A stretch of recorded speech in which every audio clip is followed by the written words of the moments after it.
Keep your hands and head inside the vehicle at all times. Buckle your seatbelts, check your mirrors, sit on back and relax. It's lights out and away we go for the Tall and Short of It podcast.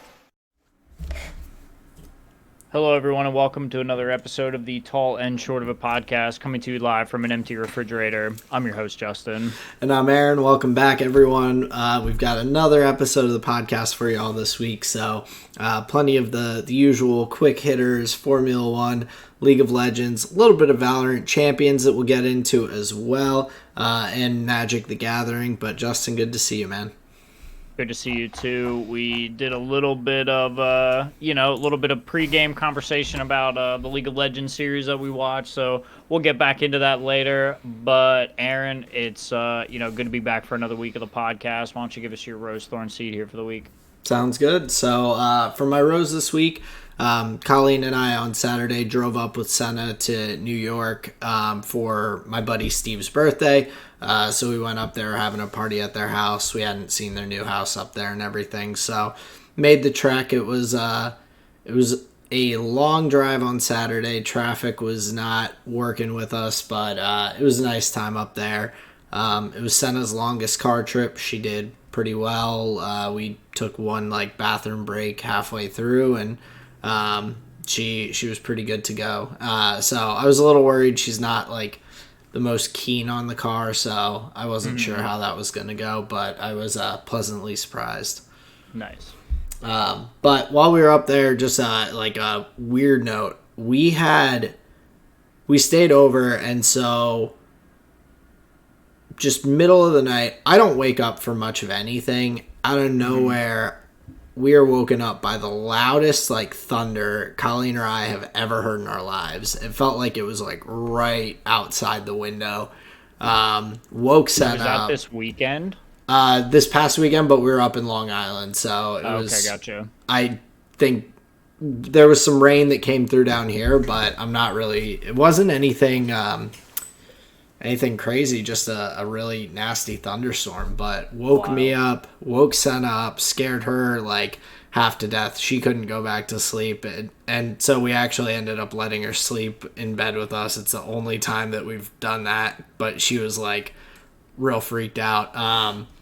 But yeah, it was wild, and it went on for just 15, 20 minutes of just these loud booms and just even the rumbling that you hear sometimes was loud. Wow. It was right above you. Yeah, it was just bizarre. I've never really just been so caught off guard by something like that. Normally there's some precursors. You hear some wind or some heavy rain on the roof or whatever else. But yeah, that definitely got me up at 2 or whatever time in the morning it was. Wow, just a loud crack just right in the middle of the night. That'd be super spooky. Yeah, I was like, what? It honestly just surprised me that I woke up to something that wasn't an alarm or Senna or whatever, or Colleen nudging me in the morning.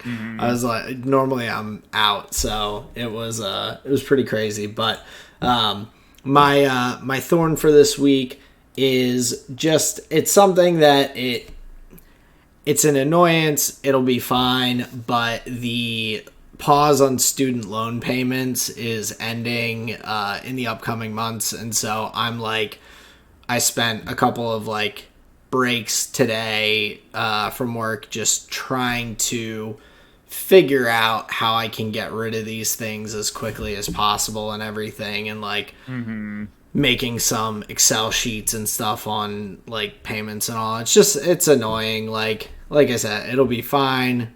I borrowed the money. I'll pay it back. I wish they would cancel the loans, but if they're not going to, it is what it is.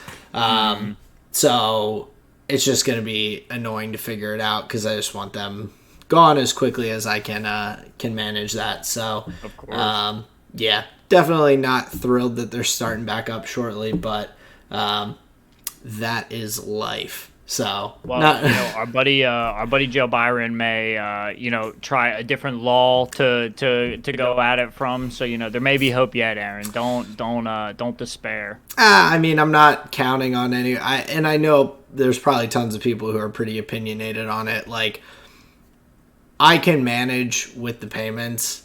I'll be fine.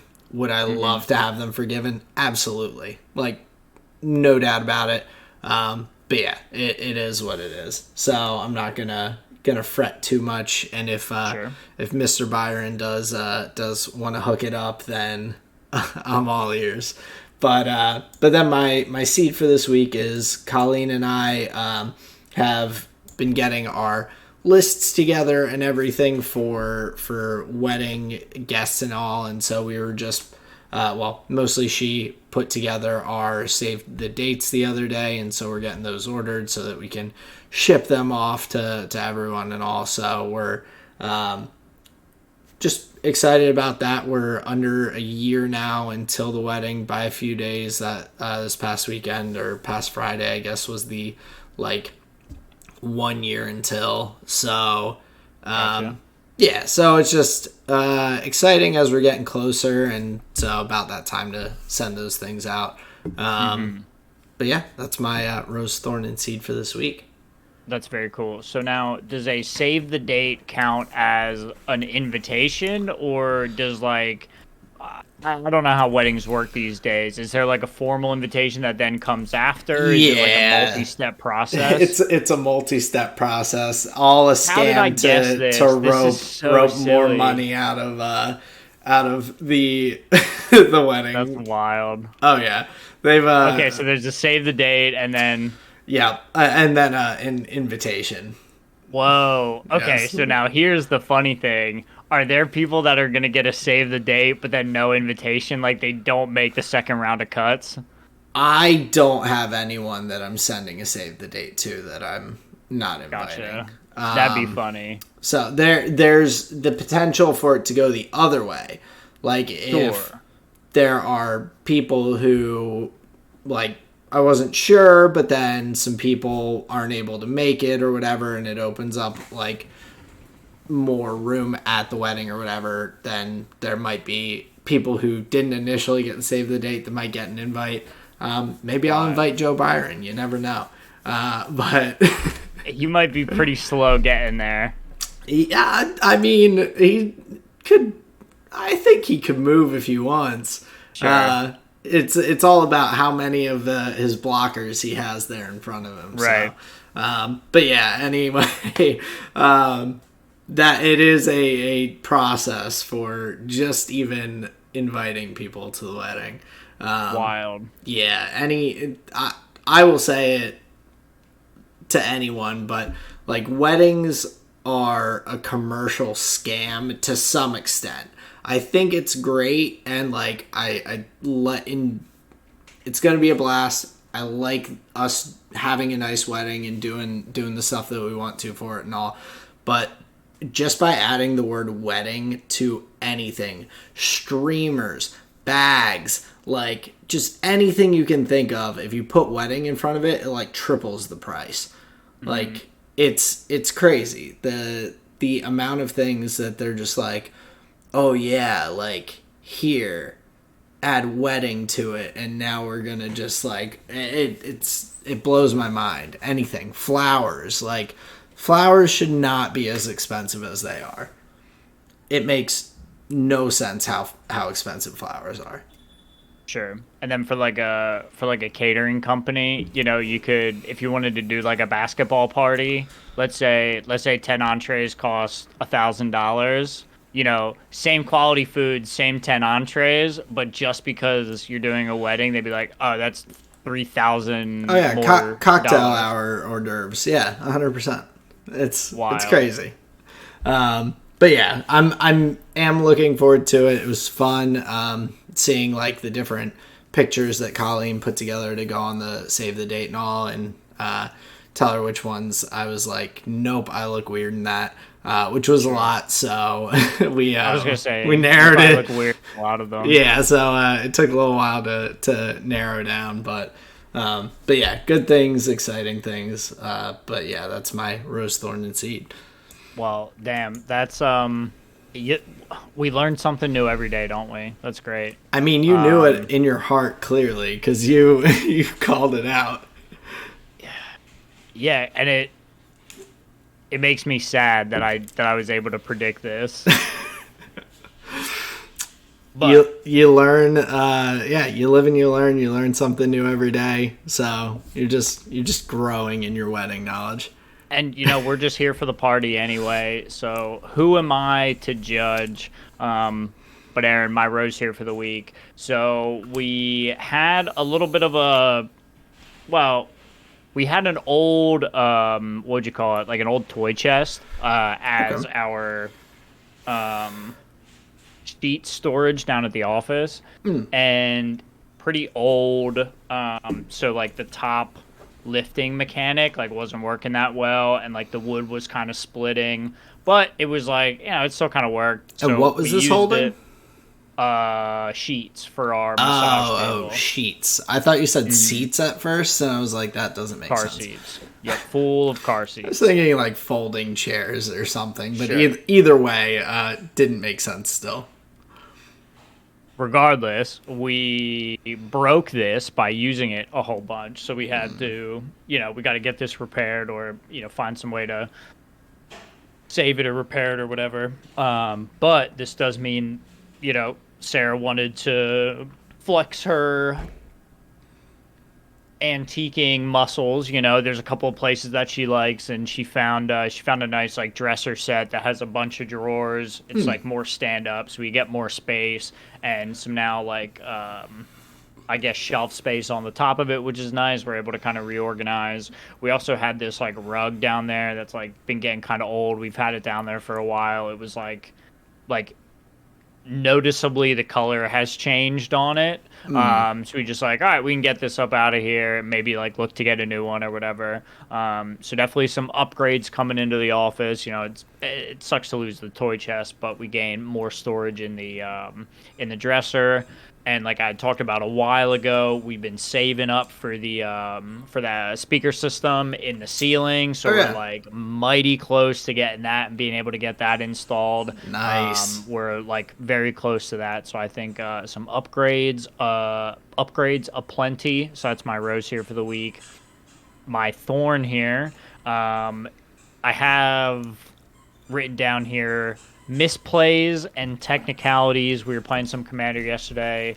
GG's to everyone. I've got no hard feelings, but because of maybe some poor choices on my part, I wasn't really kind of paying attention maybe at a key moment where a rules question went in the favor of Ian's board state as opposed to my board state, and leads to like him being able to eke out a victory, win game 3. And Was it like? Was it kind of it kind of like leans a little more this way than that way, or was there a definitive answer of like how it oh should have no, there played was out? there was a definitive answer, and I think what's like frustrating is based on that answer, there's like very little counterplay to what you could have done. I would argue that it's I've thought about it. It's one of the first rules in Magic that I've come across where I'm not sure I necessarily agree that based on other things it intuitively would work this way. So like having to go to Gather and look it up, and then you find out like, oh, it works in this like kind of unintuitive way. I was like, what is going on here? This is silly. But when you actually like think about it, and like the plays prior to, there would have been other places to interact. Like I even I even had a very like flippant comment after the match where I was like, yeah, I think at a certain point, like if you miss the point to interact, it kind of sucks to suck. Like at a certain point, yes, the table can like kind of help and maybe slow play to make sure people can get in their plays. But at a certain point, if you miss it, you miss it. You can't like really backtrack that far.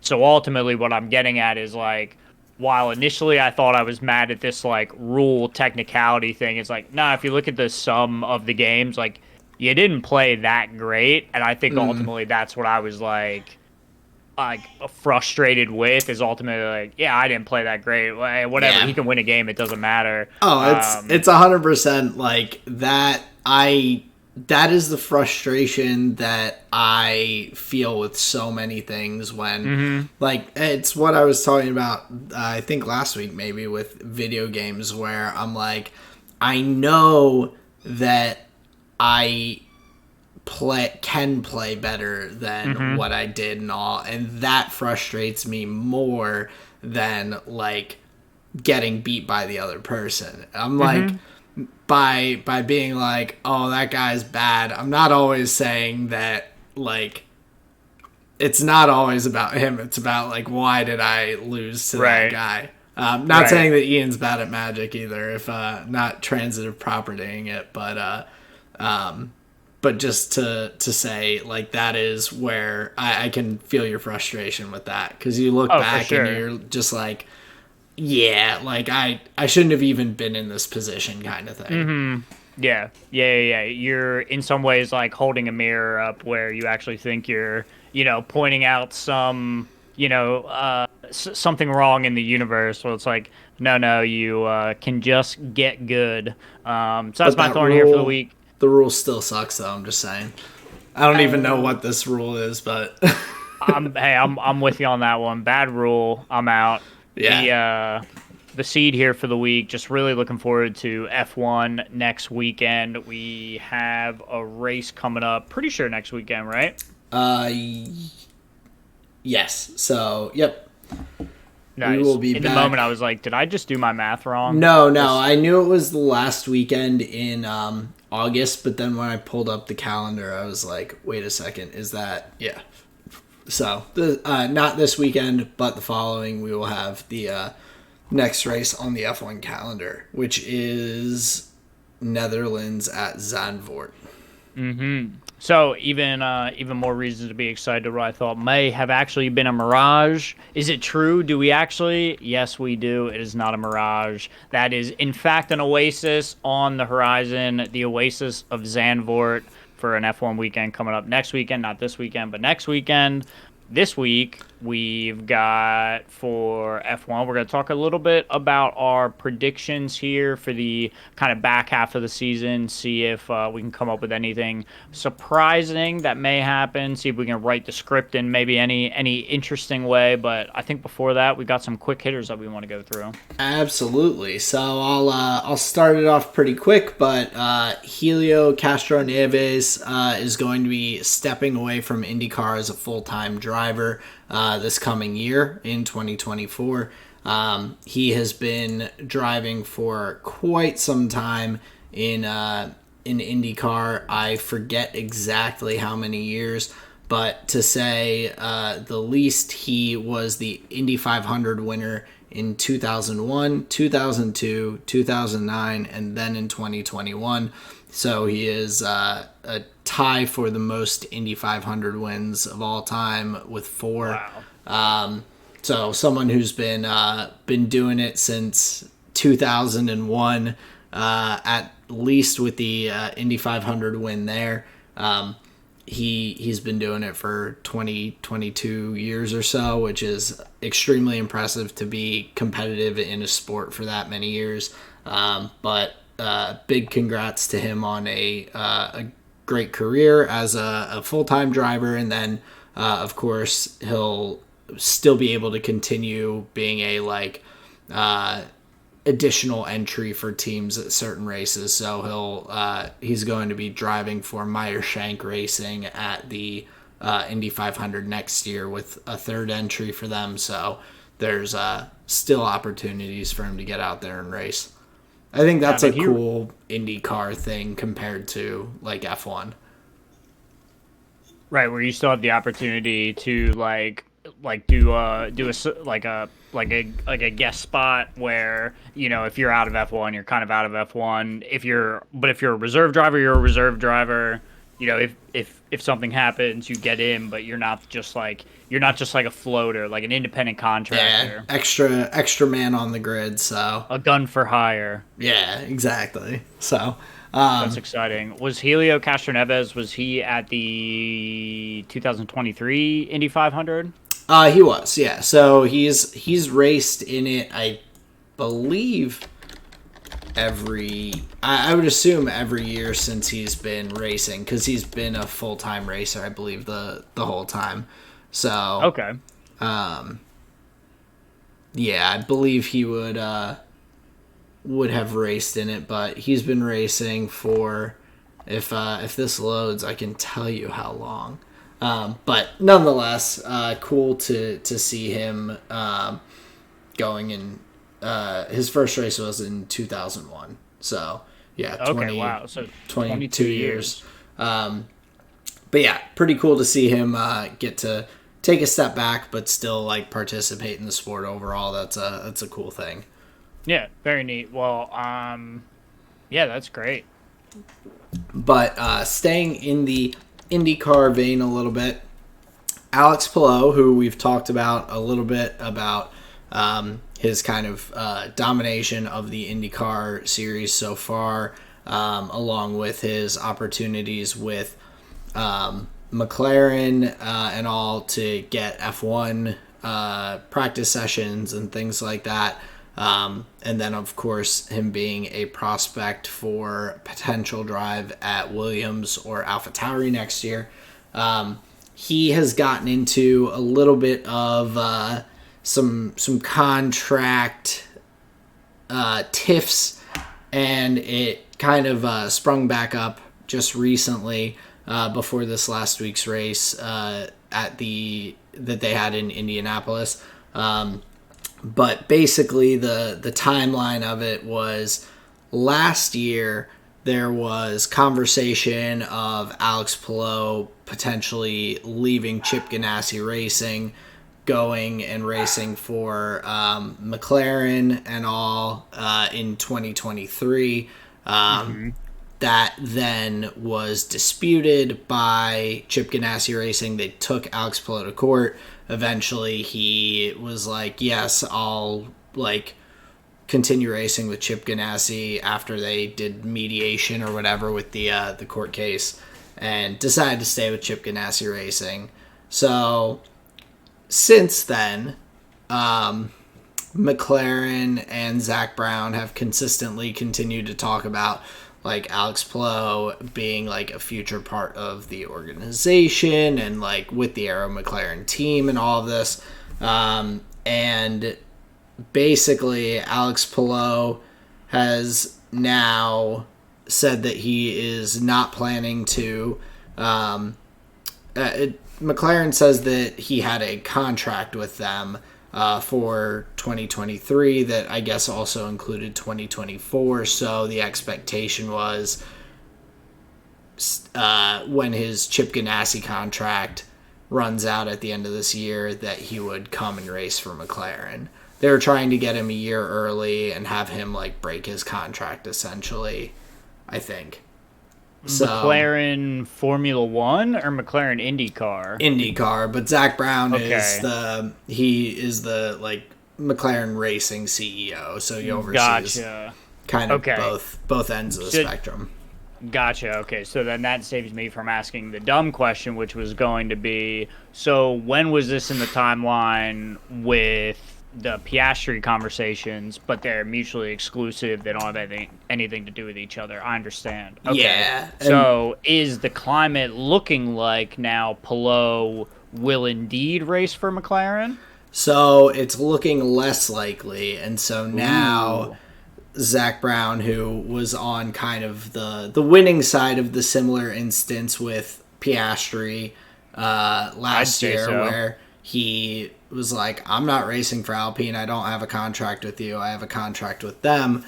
Apparently, I guess part of the court case with Chip Ganassi and their mediation and all, at some point it came up that Alex Palou in his contract with Chip Ganassi Racing was not allowed to talk about or have any contract negotiations with any teams before X date. And okay, so anti-poaching clauses. Basically, and the contract or agreement that he had moving to McLaren and all, apparently those negotiations began before that date or whatever. So Alex Palou has kind of I guess, decided not to move forward with McLaren based on what is rumored around and whatnot. He hasn't announced what he's doing in 2024 yet, but Okay. it seems like it will not be with the Arrow McLaren team. And so Zach Brown is, of course, pretty upset. Also, having now he feels like they've put a lot of money towards Alex Palou, giving him opportunities with practice sessions in F1 and like all these different things, kind of under this presumption of him being a part of the team, to now it sounds like potentially stay with Chip Ganassi Racing, with him, of course, doing very well with the team this year, having a lot of success, a number of race wins, leading the driver's standings and everything. So the likelihood of him staying, I feel like, is decently high. So yeah, it's interesting, and it'll be I'm curious to see how it shakes out, but it's kind of ironic, I guess, that McLaren in F1 was on the kind of winning side of that, and now seems to be on the losing end in IndyCar. Well, and you can understand like Zach Brown's frustration in that, you've you've made these arrangements. You're thinking like a year and a half out in some way, and because of maybe some, I don't know the details, but with a young driver, wouldn't you imagine it's probably like a management issue? To some extent, yeah, because it sounds like no one was fully aware that there was even this clause in the contract that he couldn't start. So, like, it's not like that was told to McLaren and they were like, no, let's, like, skirt around the edge here and just kind of keep it on the down low. There was, they were kind of hung out to dry in this situation a bit.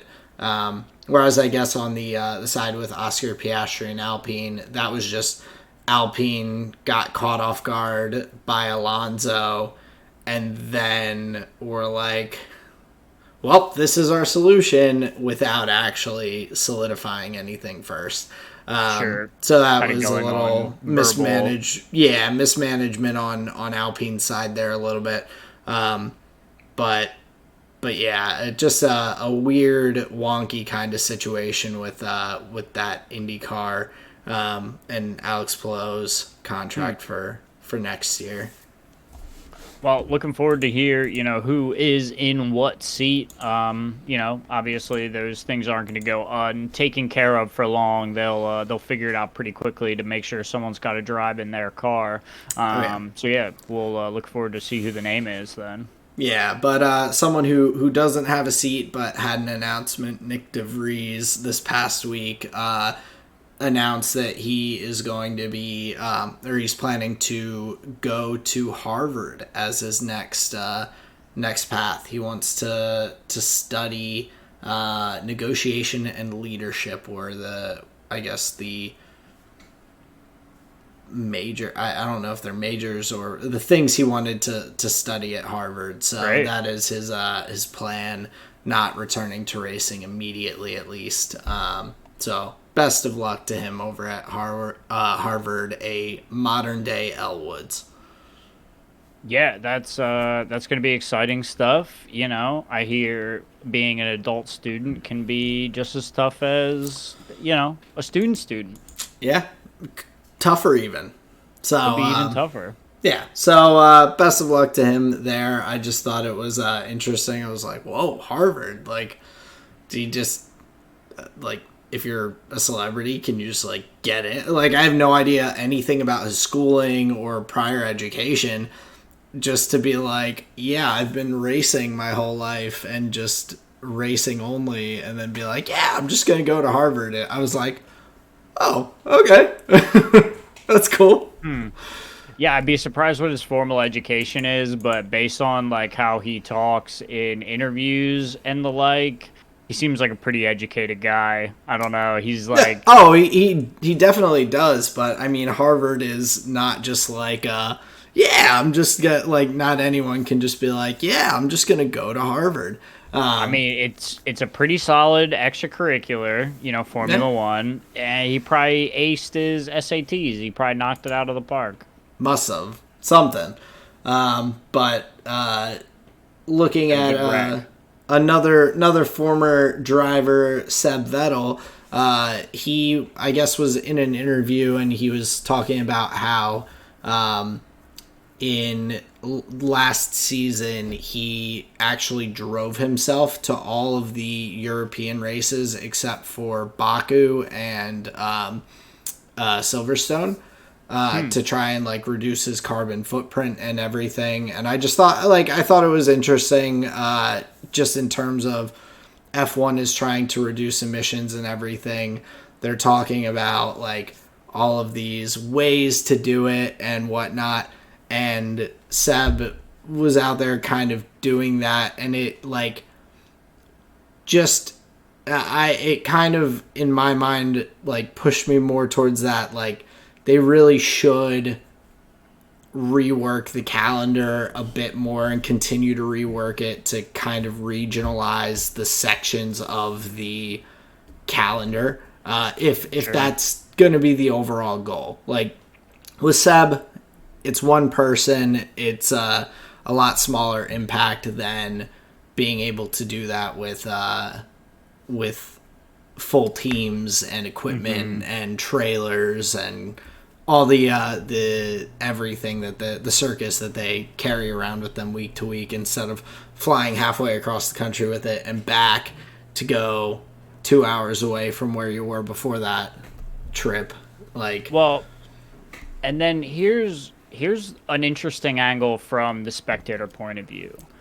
I imagine something. All right, so here's I'm gonna go into the weeds, but I know you're gonna like where I'm going. okay, So in like racing video games, when it was not like the circuit ones where you weren't like trying to pretend like you were these guys, like the Need for Speeds or like the ones that were like more arcade focused. okay, So what would end up happening is you would you would like explore like deeper into like the city. You would like chunk it by like regions, so then when you're at kind of like the end of the game, you've unlocked a bunch of these other regions, but you've also like completed like legs of a thing, right? So then if you go back and replay it, it feels like you're doing it like in chunks, almost like a Act One, Act Two, Act Three. yeah, You could, if you want to use like the movie analogy. So I think from that perspective, if they were able to work the calendar where you really do, where you are racing very, very regionally for long periods of time, then it does begin to feel like, and you can start telling storylines in this same way of like the Act One, the Act Two, and the Act yeah, Three, because now like tracks already have like mythos and legend and a little bit of like more than real type feelings about them because of how many times you race and just like how much history is there. So imagine the kind of storytelling elements that get to be woven in that like 3 act sequence where now I believe it would help fans understand a narrative about the overarching calendar better than how where you're alluding to like the back and forth across the country. As far as like a narrative, a competitive narrative, that's really tough to follow. So I think it would be very interesting if they could kind of tighten yeah. everything up. Oh, you could You have, access like, this. yeah, you could have, like, the, you could call it, like, the Pacific section of the calendar that has Australia and, like, um, Australia, Japan, China, Hmm. Singapore, all these races at a similar time. Then the, like, I don't know what you would call the middle of the calendar between, like, I would say the Europe section, but you also have like the Middle East and potentially in the future Africa and whatnot, and then you could have the Americas where it's like North America, Central America, South America. You kind of travel down through from Canada down through the U.S. and into like Mexico, Brazil, and all. So I definitely am with you. I think that would be a cool way of doing the storytelling and everything. And then you could end in Brazil just like everything's supposed to, because Brazil is a phenomenal track to have at the end of the season. It's such a good track, along with like the potential for craziness with rain and whatnot. Great circuit, Interlagos. Yeah, not only do you get the, like you originally opened the conversation with Seb, Vettel, and like gaining environmental advantage in some way, but then, my argument is then like, well, there's twofold, is not only the environmental impact of it being all lumped together, there's not so much boop, boop, boop, boop, boop for like gas and oil and stuff. It also, I think, makes just more sense kind of like logically. But I'm guessing by, what is it, 2030? That'll be just one of the things that is just, it's a thing of the past. Formula One is now regional. It's like it all. I mean, yeah, that it would be awesome if they can do their part to do that and everything. But I thought that was interesting, or like kind of a cool thing that Seb did. I mean, I saw a bunch of, I'd say like glass half empty people in the replies that were like, okay, well, he's driving his car and there was a seat on that airplane that was flying to X place anyway, so now that airplane's still flying there and now he's just adding his car's emissions anyway. And I'm like, oh my god, fucked, people. I was like, come on, it's not that he's like, that freed up a seat for someone else to fly or whatever else. It's like, calm down. But yeah. Here's my take. Why can't we just race guilt-free? Who cares? I mean, who cares? We're past the tipping point anyway. Let it burn. It's boiling, dude. Like, it is literally boiling. I think I've talked about him before. This guy who's a resident at one of my buildings, he's like out there. He's the chemtrails guy that believes the government's poisoning us in the sky and all. But I've determined that he is just Kramer from Seinfeld. Like, he even has adopted and like knowingly adopted Kramer. Like, I think he likes Kramer. Like, Seinfeld, like, Kramer is his favorite character. Sure. So he does... he do the, like all the, like, zany bopping around? A little bit, not too much, but he'll, like, whenever I get stuck in a conversation with him, and I say stuck because all I'll have to be doing is walking semi near him, and he'll, like, grab me for something. But he'll, at the end of the conversations, he'll go, giddy up, and, like, walk away. That's how he, like, ends conversations. And but he always says, let it burn. I'm like, gotcha. So, just let it burn. The Earth's, it's done. Let's just race guilt-free. Who cares? Yes. Yeah. Just a little gas. It's just a little gas. It's just a little rubber. Yeah. So, but on a lighter note, there is conversation at the moment the 2028 Summer Olympic Games are going to be held in Los Angeles, or I guess it is Los Angeles is a candidate for locations, or I don't know how far ahead these things are decided. Okay. But there's the potential for motorsport to be included in the 2028 Olympic Games.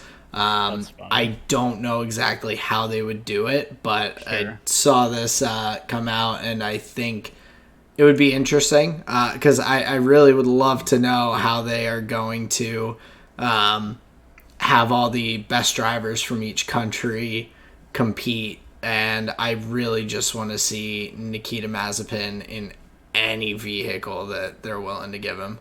So, I'm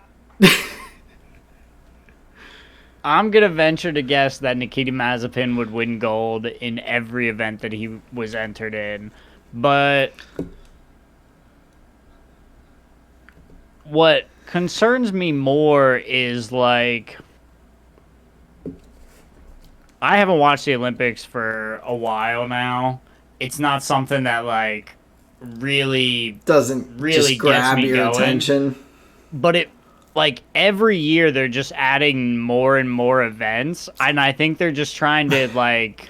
But they also subtract events sometimes too. It's not always a like. Gotcha. Like I think briefly wrestling was removed. I think Gotcha. softball was removed at one point. That can stay gone, in my opinion. There's always conversation of like some sports going out, some coming in. And everything. But I think that they are open to there being more than there used to be just in terms of like what people consider athletic pursuits. I think skateboarding was in it recently. This last Summer Olympics, there was like... I don't give a shit about the Olympics until my boy Faker's there. Hey, at least over with China, Korea, and I think Japan may be included. They have the Asiatic Games that includes all these esports. So they just have Let's something. Go. That's exciting. Yeah, and the World Olympics just needs to get on board and realize that they are the pinnacle. I mean, do they want to just throw a sport in that there's a guarantee? Well, I guess it's not a guarantee what country would win. I was going to say Korea, but then China is... Yeah, I think China has just as many titles as Korea at this point. They may have more. Yeah, it might just not have enough teams from different countries. I don't know if you're thinking about like real limitations here. Oh yeah, like I don't know if a matchup between South Korea and Zimbabwe is going to be much to really keep an eye on. I mean, what do you mean? That'd be like DRX versus Team Liquid. Yeah, not much to keep an eye on. Right. So, but yeah, when Faker's in the Olympics, Justin's back in. Motorsport won't even draw his attention. But looking at F1 a little bit, Red Bull, Helmut Marko was talking about their engine progress for 2026. We had talked about this thought that Renault was kind of behind, and Helmut Marko comes out and says, no, Renault is behind, but also Audi and Ferrari are miles behind us as well, and Mercedes is like up there with us. So any conversation, I guess, about Red Bull not being up there and prepared for that 2026 powertrain, they are vehemently shutting down. Similar to when Carlos Sainz was like, no, I am only committed to Ferrari. Ferrari is option 1, 2, and 3. Definitely haven't talked to anyone from Audi. No, sir. So who knows what the actual like results are with the Red Bull powertrain right now. I feel like Helmut Marko talks a lot and then is not always being being the most straightforward with his answers. I mean, yes, Nick DeVries has until the summer break, and he's gone.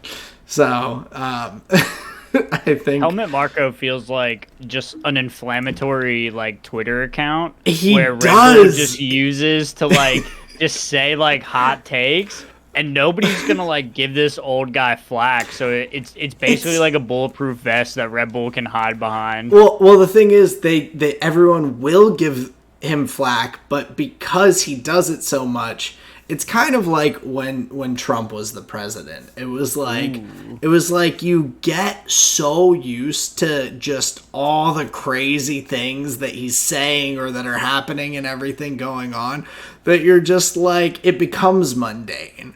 So people are like, oh, that's just Helmet Marco doing his thing. Like, that zany guy. I'm just so curious. Like, I would love to hear from the inside, like, the decisions and directions that he points the team and the things that he does to, like, progress their success. Like I'm not saying I know that those things are there.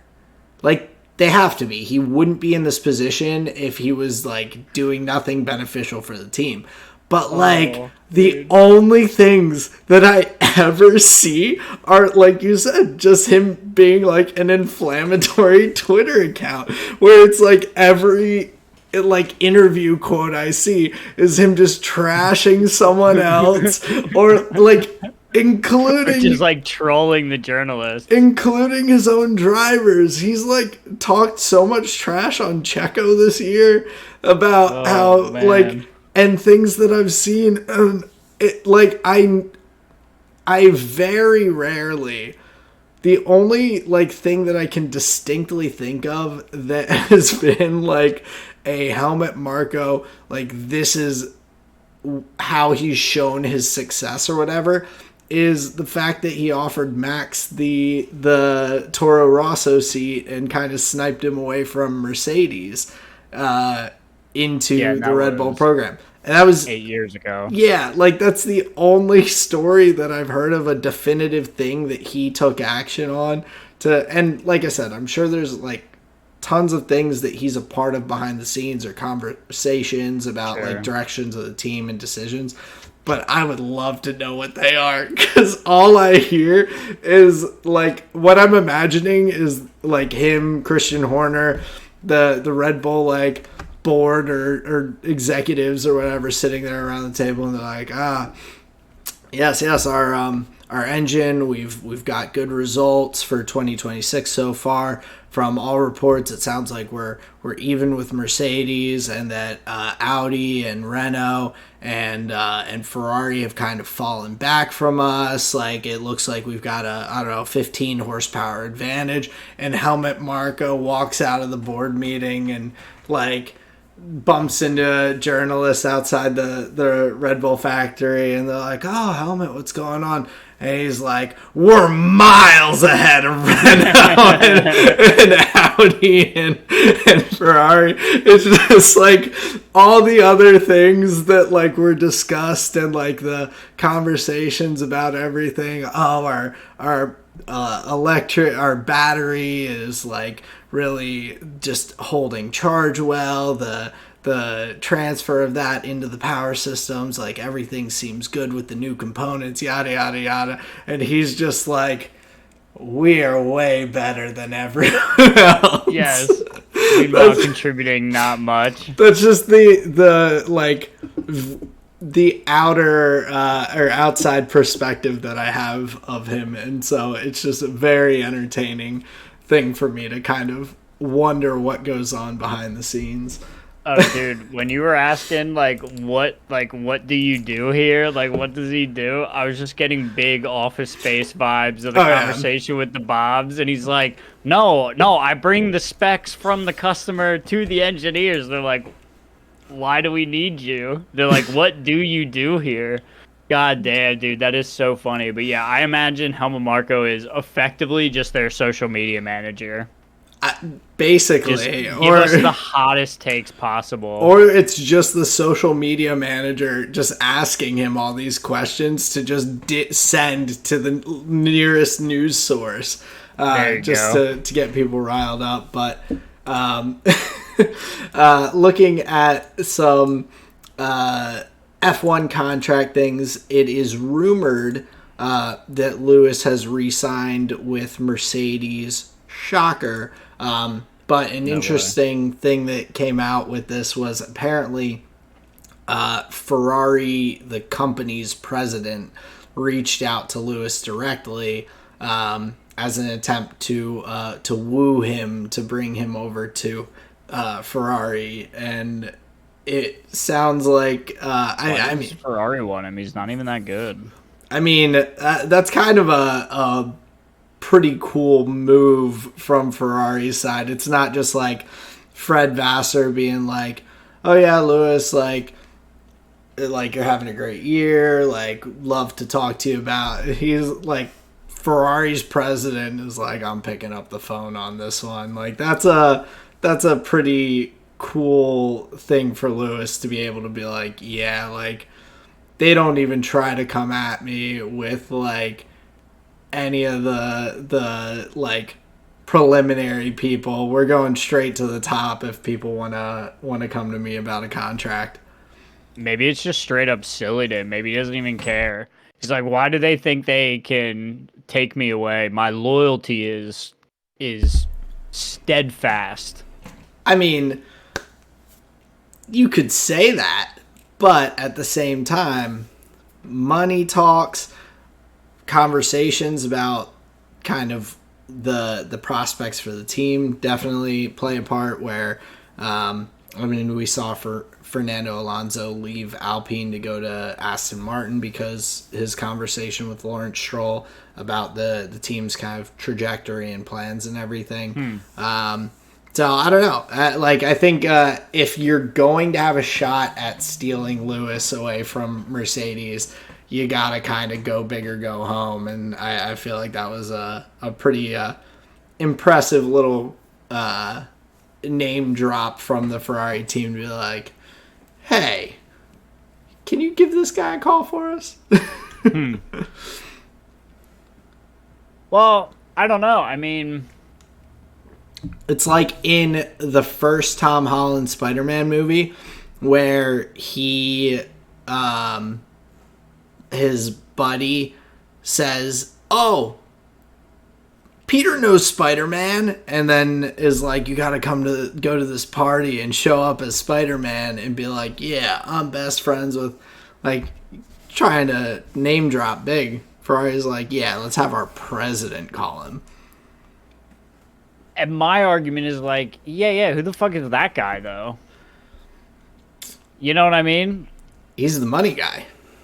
I guess, but it's just like, what can this team, who has not won anything ever recently, like what can they offer Mercedes? Like, I cannot believe that even the president of Ferrari could like hold up their results pad to Lewis and have him be impressed. Maybe all he was the checkbook guy being at the top, being like, "We will give you anything." What's your number? Yeah. What's your number, Lewis? Yeah. So I don't know. I agree with you on that aspect. Like, what is he gonna be able to speak to the team's success and future and everything? But I feel like it's still a pretty nice card to be able to throw down. I think you're missing my point. I'm saying if that card doesn't net you the thing that you wanted, it's like...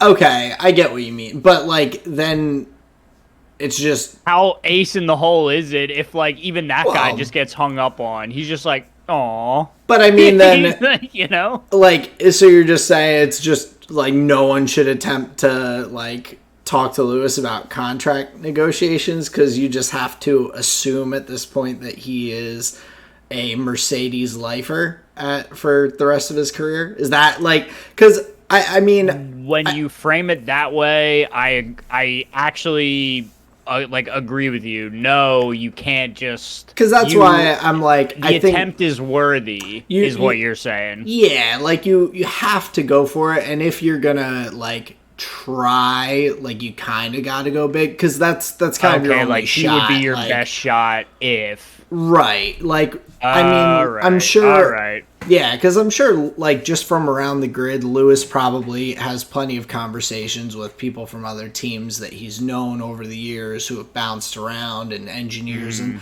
just like casual conversations, not getting like fine details from these other teams or anything. But I'm sure he like has a pretty good picture of a lot of the grid and like what's going on around.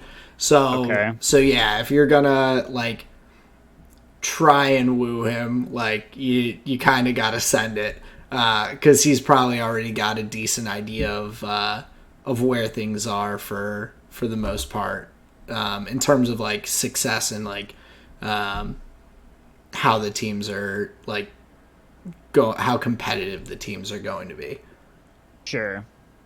And you're saying that if anybody would be able to seal If that anyone deal would. for Ferrari, it would be the guy that could make any decision he wanted, could offer Right. up.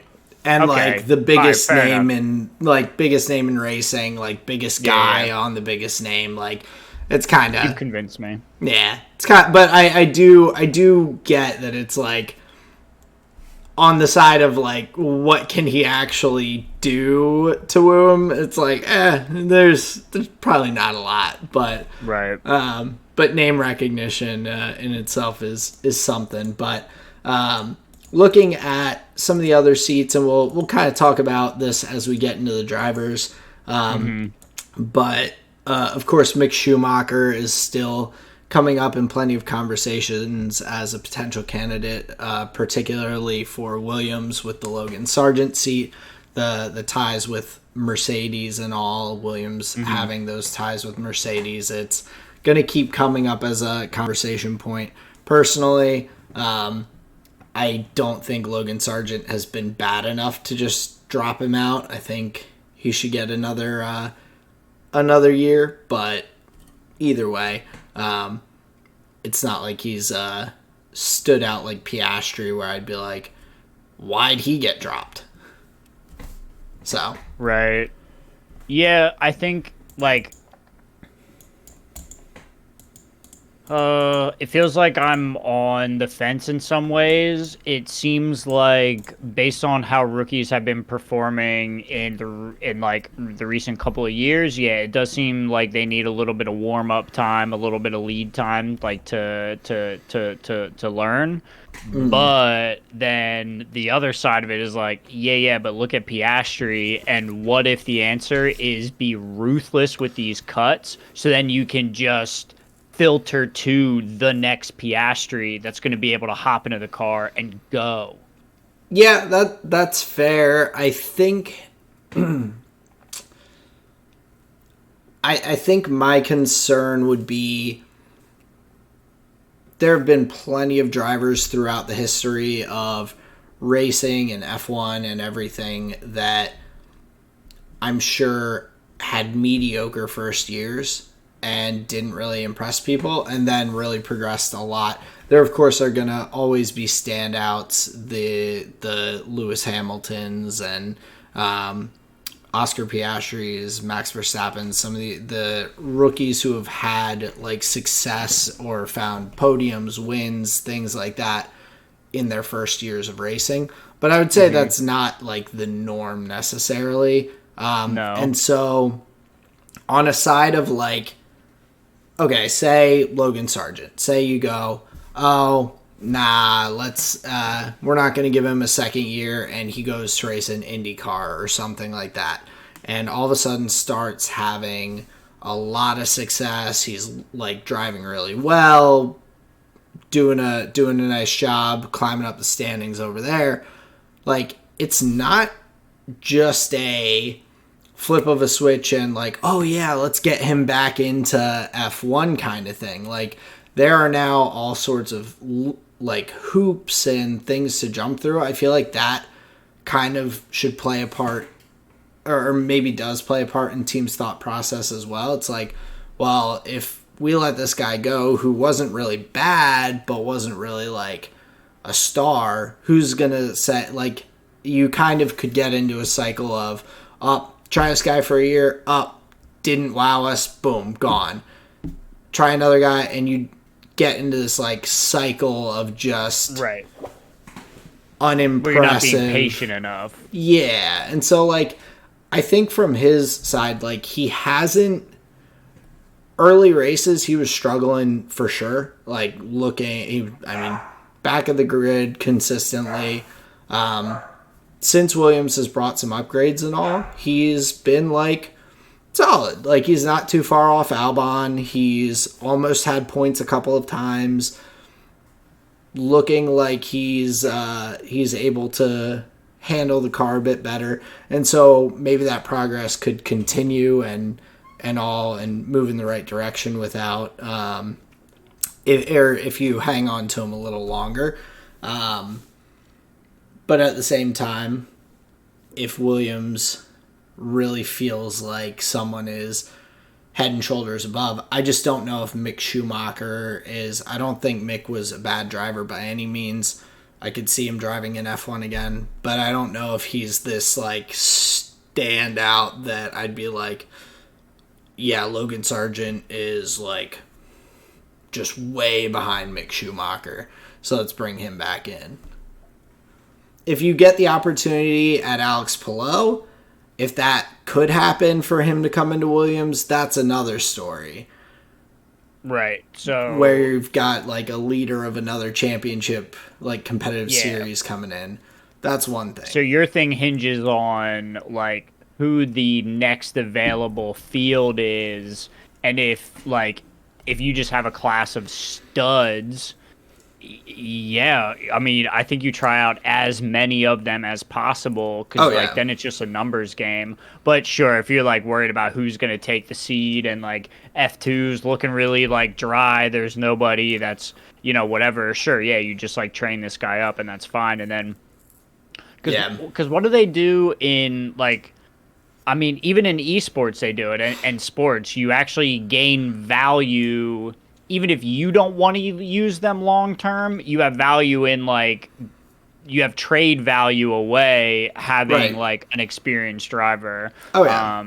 So you can build a little equity that way. So yeah, these things I understand, which is why I say like, yeah, I'm kind of on the fence on it, because something you said really sticks out. I don't think he's been bad enough as like a DeVries compared to Sonoda. So yeah, we'll see how it goes. But I guess my expectation there would be like, yeah, he probably sees the end of the year, but I would not be surprised if not back for 2024. Yeah, I mean, if the opportunity to really get a driver that they really believe is solidly and consistently better than him, oh yeah, absolutely. Like, go for it. You're kind of trying to work your way up the grid as Williams and all, and if you can get another solid driver next to Alex Albon as the team's continuing to improve and all, it just builds on that a bit more. But and I heard Gotifi is looking for a drive too, so like you may have upgrades coming your way. Well, he's that extra entry that we just need in F1 to shake things up a little bit, keep people on their toes. Sure, just pull out that safety car right when it matters. Or just like, and Latifi's just ignoring blue flags. Ooh, isn't it so hard to get behind me or in front of me? Ooh. Look at me in this this back marker. Oh, I'm gonna take the racing line. But to look at the expectations for the second half of the season here in F1, I guess the easiest place to start would be just from 10 and work our way up. So with AlphaTauri, we've got Daniel Ricciardo and Yuki Tsunoda. So Why don't you hit us with your expectations for the team? Or did you lay it out by team, or did you lay it out by driver, or? I kind of did. So like for each team, I kind of have like a driver expectation and kind of like a team expectation almost. So like for Okay. AlphaTauri, I honestly, I think going into the second half of the year, and I know you disagree with me on this, but I think they shoot themselves in the foot with their signing of Daniel Ricciardo. It is so high profile of a like signing. All eyes are going to be on Daniel Ricciardo every weekend, and that car is going to give him dog shit. Oh yeah. So I'm so concerned that like the amount of undue negative pressure is going to mount here in the second half of the year for AlphaTauri, and whatever they're going to do with it, most likely the team just like ignores this kind of stuff and they don't care. They have their own goals internally and whatever. But just from the outside, it feels like yes, they are a team that's looking ahead to 2024, and I think on a fresh start, the Daniel Ricciardo Yuki Tsunoda lineup looks so good, so promising. Let's go. Start of the year. I'm excited. But dude, Daniel Ricciardo is just cleaning up some other people's mess and trying to like fit in. So I really, really do not envy his position, and I'm just curious about this move. And does it affect their progress at all? Does it not hinder them and they're able to make good progress with Daniel Ricciardo and it ends up being like a good thing? Like that's actually what I hope for. Just something about it feels hinky to me. Okay, I can get on board with that a bit. I think my my perspective with it a little bit, and so like my kind of expectations. I would love to see Yuki and Daniel both just get back into the points for a couple of races, just 1 or 2 Okay. points. I'm not even necessarily looking for them to compete to get out of 10th in the constructors. They have 3 points through the first half. They're 6 points back from Alfa Romeo. Based on results, don't know if it's going to happen, but I would love to see them. That's kind of my hope for them. Mm-hmm. I think that it has that the move with Daniel Ricciardo though has kind of the balance to it a little bit. So I'll say with AlphaTauri, I agree with you a lot where this does bring a lot of eyes on them, and the conversation week in and week out, if they don't start to progress, is going to be, man, Daniel Ricciardo back, but he just can't do anything with that tractor of a car, and it's just like going to be just AlphaTauri is just going to get blasted as a team. But I think on Danny's side, the I think he probably recognized during his time outside of F1 that, especially with this coming year having a lot of drivers already being signed and things like that going on, that his opportunity to get a racing seat back in F1 was gonna be a small opportunity potentially Yeah. for 2024. There's not a lot of Mm-hmm. seats open. So for him to be like, yeah, I'll slide in right now and take this, and I think Oh it's the yeah. right move for him in Mm-hmm. terms of Mm-hmm. like potentially continuing his F1 career. I think if he had been out for the 2024 season as well as 2023, that just kind of would probably cut the cord a bit and just leave him off the F1 grid Yeah.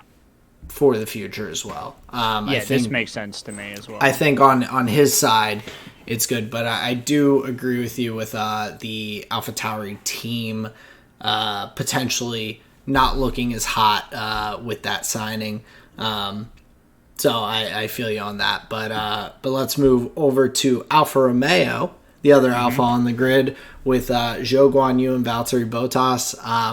I think the biggest thing for me with Alfa Romeo is I just want Valtteri to look like he's trying. Like I feel like he has just kind of disappeared to some extent throughout the first half of the season. I've been very unimpressed with his drives. Zhou has been like ahead of him decently consistently. It feels like throughout the season so far. Just 1 point. Zhou's just 1 point behind him in the driver standings, but I feel like overall Zhou has been like at least equal with Valtteri, if not a little bit ahead in the first half.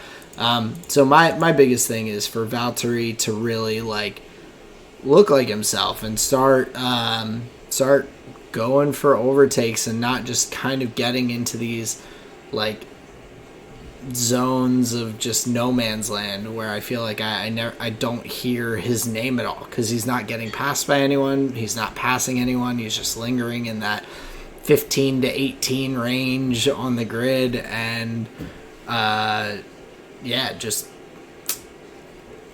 going around doing not too much. So I would love to see him improve and look a bit more like the driver that I started to realize the good driver that he is, that I didn't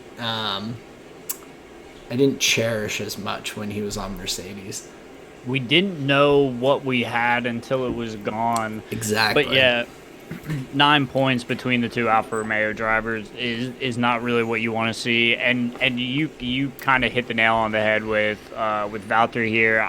My note is very similar. I hate to see Valtteri not in a progressive system. He just feels like he's subordinate to the current, to the weekend. He kind of just like feels like he's a jellyfish. Yeah, he's just like out there. He's like, the car will do what the car will do, and then he wraps it up, takes his P15, and heads on down the road. Yeah, I mean, it is unfortunate just because it feels like Alfa Romeo isn't moving forward really at all. No. Obviously, they're keeping pace with the back end of development. Obviously, they're not like being raced off the grid or whatever, but they're definitely not pushing the envelope, like I said, a progressive system moving forward. So yeah, I would love to just see an enlivening of Valtteri specifically, but also from the let's look at Zhou Guanyu. He's really getting the benefit of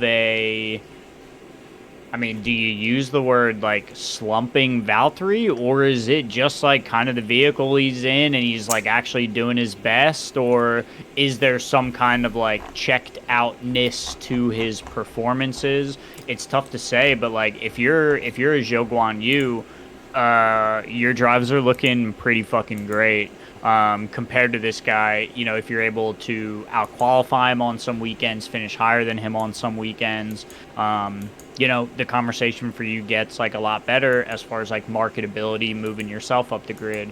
So I think Alfa Romeo has two maybe conflicting tales going on inside their team, to maybe two different drivers that they could be utilizing just way better in some way. Yeah, and it's looking at the two of them side by side. Valtteri has finished ahead 7 times to Zhou's 4. Zhou had 1 DNF, so I didn't count that one in. Gotcha. But still, Zhou has 2 finishes that 2 9th places. Valtteri has an 8th and a 10th. each guy has only been in the points twice. So I would say it I think is a little bit of the car not being phenomenal, and maybe Zhou driving pretty decently, consistently, and Valtteri maybe slumping a bit, but yeah, re-energized I think is a good way to put it. I think I'd like to see that in the second half, and looking at Haas, I think that is a similar kind of feel that I have for them, particularly with Kevin Magnussen. Kevin has kind of done the same thing as Valtteri. He qualifies okay, and then he races and packs it up and goes on to the next one. I think Nico, on his end, has impressed a lot. Obviously, in qualifying, he's looked really good. He's gotten real into Q3 a number of times, and has had some pretty high starts. I think maybe a P4 start this year earlier. It might have been a sprint race. I think that he had that, but I think from him, I'm pretty content with how Nico's done the first half of the season. I think he's had a solid drive. He's put his car in good qualifying position, but the car just hasn't been able to give him what he needs to do that in races.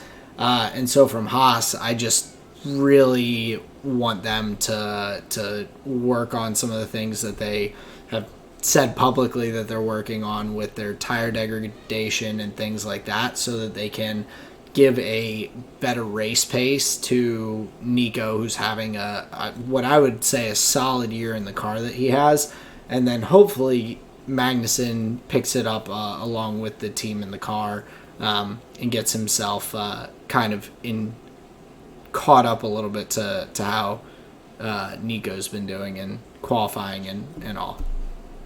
Yeah, no, that's a great point, because I think Haas is actually very close to having competitive Sundays. I think it was in Belgium you heard Gunther Steiner talking about the breakthroughs in development where they kind of cracked the overheating issue and the degradation issue for the tires, where they're now being able to work on that issue. So as far as expectations going into the second half, I'm actually thinking these issues may be remedied or on the way to improving. So I actually think that Hülkenberg, if you look at it this way, is going to be ahead of Magnussen, where if a bunch of performance is about to open up, then yeah, we're going to see likely even more of a gap between the two. So yeah, if those developmental changes come, which I believe that we will see a different Haas in the Netherlands. I hope it'll be that stark. Yeah, I think Magnussen is going to be looking pretty far behind Hülkenberg in that scenario. Yeah, so he definitely will have to make up that gap. Either way, I think his qualifying needs to improve, because Nico is clearly showing that car consistently in that one lap pace is there. So he's definitely got to pick up off that a bit. Looking over at Williams, what are your thoughts and feelings on the Williams boys for the second half? Well, Albon continues to be one of the most interesting drivers on a weekend. I think he's continually is putting up these performances where people are Alex Albon, he's pretty good at this, right? That just seems to be weirdly every weekend we just forget. So it's starting to make me wonder if the car is actually as bad as I imagine in my mind for him to be able to and not that Albon's not a good enough driver to do that, but the Williams is starting to be there consistently enough that it's is it? And I think the current P7 in the constructors kind of speaks to that a little bit. Big time. even though they're pretty far off Alpine. But I'm like, I don't know if it's as bad as I'm have it in my mind from the recency bias of recent years. I was going to say that, but yeah, then I think most of our conversation around Sargent, I think we kind of covered. I expect him to stick around at least till the end of the year, but past that, I'm not sure I could speak to it. But yeah, I just expect to see Albon kind of impress. I don't see his, to use this very vague term. I don't think his form is gonna shift. So if Yeah. the Williams improves, Albon will just be making the best of it. Yeah, I think he's been consistent and consistently good. Like he's driving the car to a high level, and doing it pretty much week in, week out. Yeah, and with Logan, I think my hope for him more. We talked about expectations and thoughts and all about that, but I would love to see him get a point. Just go snag one. There So you go. so that's what I would like to see from him. But yeah, the Williams, they're going to continue to develop the car as well. I think it's not in a terrible spot at the moment, but hopefully they can kind of build on where they're at so far and the progress they've made. But moving over to Alpine and Ocon and Gasly, I think for me I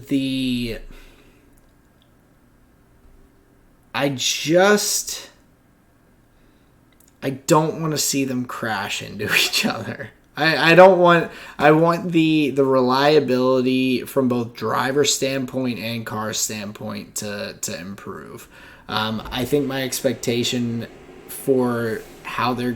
I don't expect them to move up or down in the driver's standings. I don't think anyone below them could catch them necessarily at this point in time in the season, based on the point gap from 57 to 11 with Williams and Haas. I guess 46-point gap ahead of them to McLaren. But I think they've shown a little bit of progress with the car, and that reliability, not having these hydraulic issues or teammates not seeing each other issues, would definitely just be good for them to continue to improve the car and try and get back to that more competitive midfield point that I feel like they were at last year a bit more. Yeah, I think I would tend to agree. It does feel like most of their struggles have come from like just things that I think any team or drivers would be open to when you are continually trying to race like in the middle of the pack. That's where a lot of your race starts are. So unfortunately, I think some of it is just up to where their car is on the grid. It's just like inherently more dangerous in that way. Like you're prone to more like errors in that way, just because you don't have as much free space, you could say. So some of that is, I don't want to say to be expected, but we'll say like kind of priced in. But then that brings me to like my expectation, which is I want to see their like just fundamentals improve, where you want to see them, like you're saying, like not taking each other out of races, because ultimately that contributes to the amount of points possible being way less. They had 2 weekends in a row of a double DNF. Like, those are just massive possible points that you're missing out on. And you've effectively done in a 23 race season, you only have 21 races, where everybody else has like, for the most part, giving themselves the opportunity to get a lot of points. I understand everybody can DNF, but 2 back-to-back, 4 opportunities total. I I expect these things to not happen. I think is my expectation, and I expect the fundamentals maybe to improve, maybe the preparation to improve a little bit better, and not be so scrappy in some way. Maybe understand their position and just keep their head down and do the safe thing, not the exciting thing. Yeah, and like I said, they are in kind of no man's land. Like, I don't think they have the potential to catch up to McLaren ahead or really to fall behind the teams behind. So, like, they shouldn't be having those kinds of issues because there is, to some extent, the pressure is kind of gone. Like, there's not pressure really coming from either side because it is sort of, in all expectations, out of reach on both sides. So, like, that should alleviate that and let them just have a bit more straightforward of a drive where they're like, okay, I know what the car can do this week. I know where I should be. And like you said, not make the kind of the more exciting, or do you say exciting move? Or no, I said like they should make the safe choices safe in those scenarios rather than like the exciting choice. Yeah, instead of the exciting choice. So yeah, I definitely agree with you there.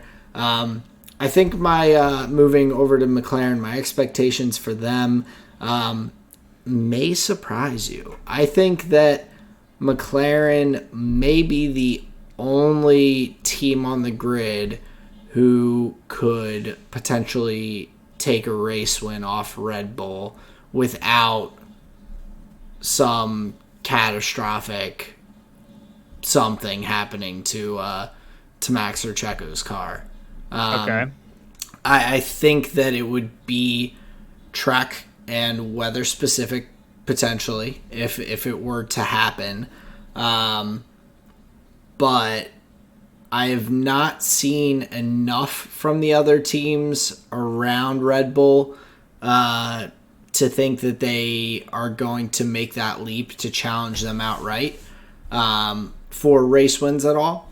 That I feel like we got to see from McLaren for the last couple races at the end of the first half, where they were not only able to beat the Red Bulls out in qualifying in a couple of occasions, but also to be ahead of them in the races and hold them behind for a small amount of time. And so I think that especially with Red Bull shifting their focus on development to the next year's car and everything, and more so, and then with McLaren's progress, I think that my expectation, or maybe not expectation, but I think that they are going to continue to impress in the second half.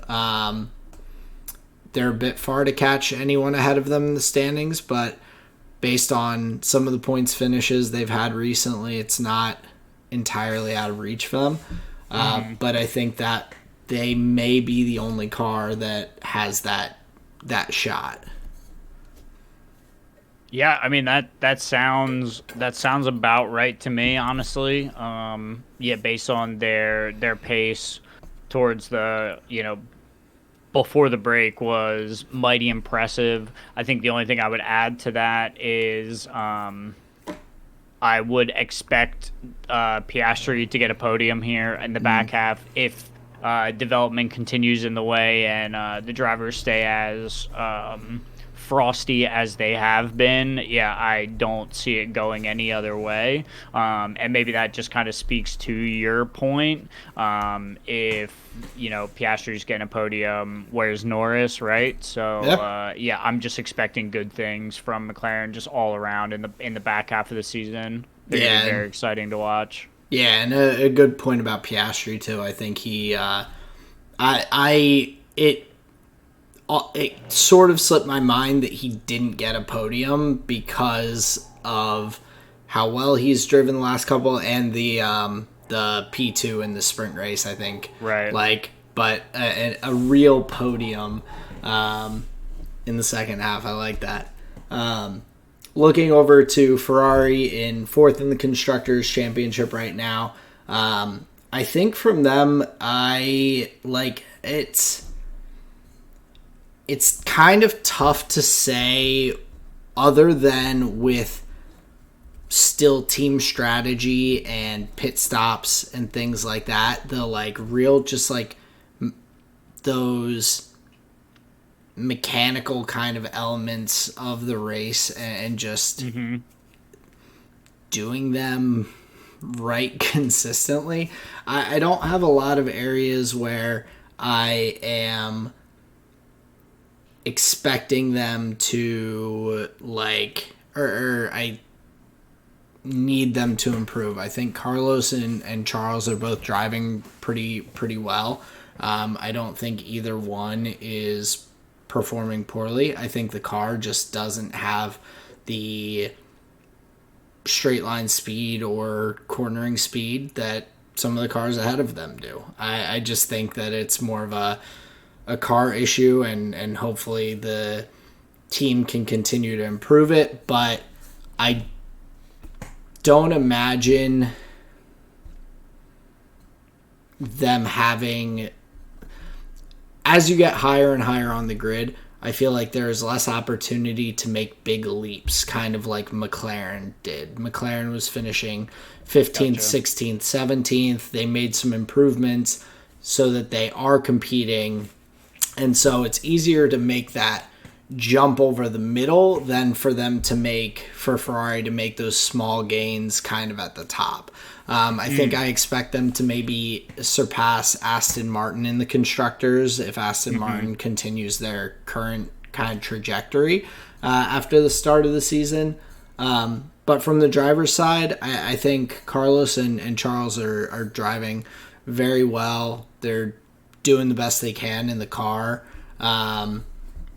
Sainz can maybe stay out of some of the little kerfuffles at the starts of races a little bit better. But other than that, I think they're looking pretty solid, at least from the driver's side. Yeah, I think you're right. Unfortunately, the issues with Ferrari, I don't think lie with the drivers or even reliability. We talked a lot in 2022 about Ferrari's reliability and the amount of races that these drivers didn't finish just because of engine problems and other just mechanical issues. What I think we're seeing happening more often than not is these strategy / audible calls that need to be made during the race that are going. So do you remember there was this weird time in League of Legends where coaches were just being integrated into the infrastructures, and you just had these weird moments where you knew players were ignoring. Oh, 100%. It was a conversation about which players you would want to sign for a roster, because there were players that you were like, oh, that guy's got a big head. He's just going to do what he wants to. He's just going to lock in what he wants to instead of... Yeah, oh, absolutely. That's what Lemon Nation's notebook was revolutionary, because teams never planned out their drafts and stuff, at least in the North American LCS before that. So, and this is the kind of thing that I'm talking about, where you can go over 1,000,001 times what the activation is going to be, but something happens. Somebody decides that was wrong, and so they pivot, whether it's the pit wall or Carlos or Leclerc, whatever goes wrong. What it feels like is almost like a trust issue in some way. That's exactly what I was going to say. Yep. Lack of trust on both ends. The drivers don't trust the team to make the right decisions, and the pit wall doesn't necessarily trust that they're making the right decisions. Right. Or that the driver will listen. Right. So now you see why I bring up the pick ban phase in League of Legends, because it does feel very much like that. Like nah, like I don't trust these guys. Like I'm locking in the champ that like I know I can win the game with. Yeah. So I think it's going to come down more of like a top down type of thing, where looking at the team principal element, they bring Fred Vassor in. I think there is still some realigning of the structure that's going on, while all these new team members are like learning how to work with each other and how they like their race Sundays to go and this and that. Like it honestly like feels like a lot of growing pains for like a new organization. That's what it feels like we're watching from Ferrari, and I don't know like what percentage is new or old or whatever. Right. But I mean, we agreed on the same thing. You get the same sense. It feels like Yeah. a trust issue. Oh, big time. And I think maybe for the second half of the season, I would just like to see. I don't know, maybe some improvements on the strategy calls, or some cohesiveness there, Smoother, calm. Yeah, like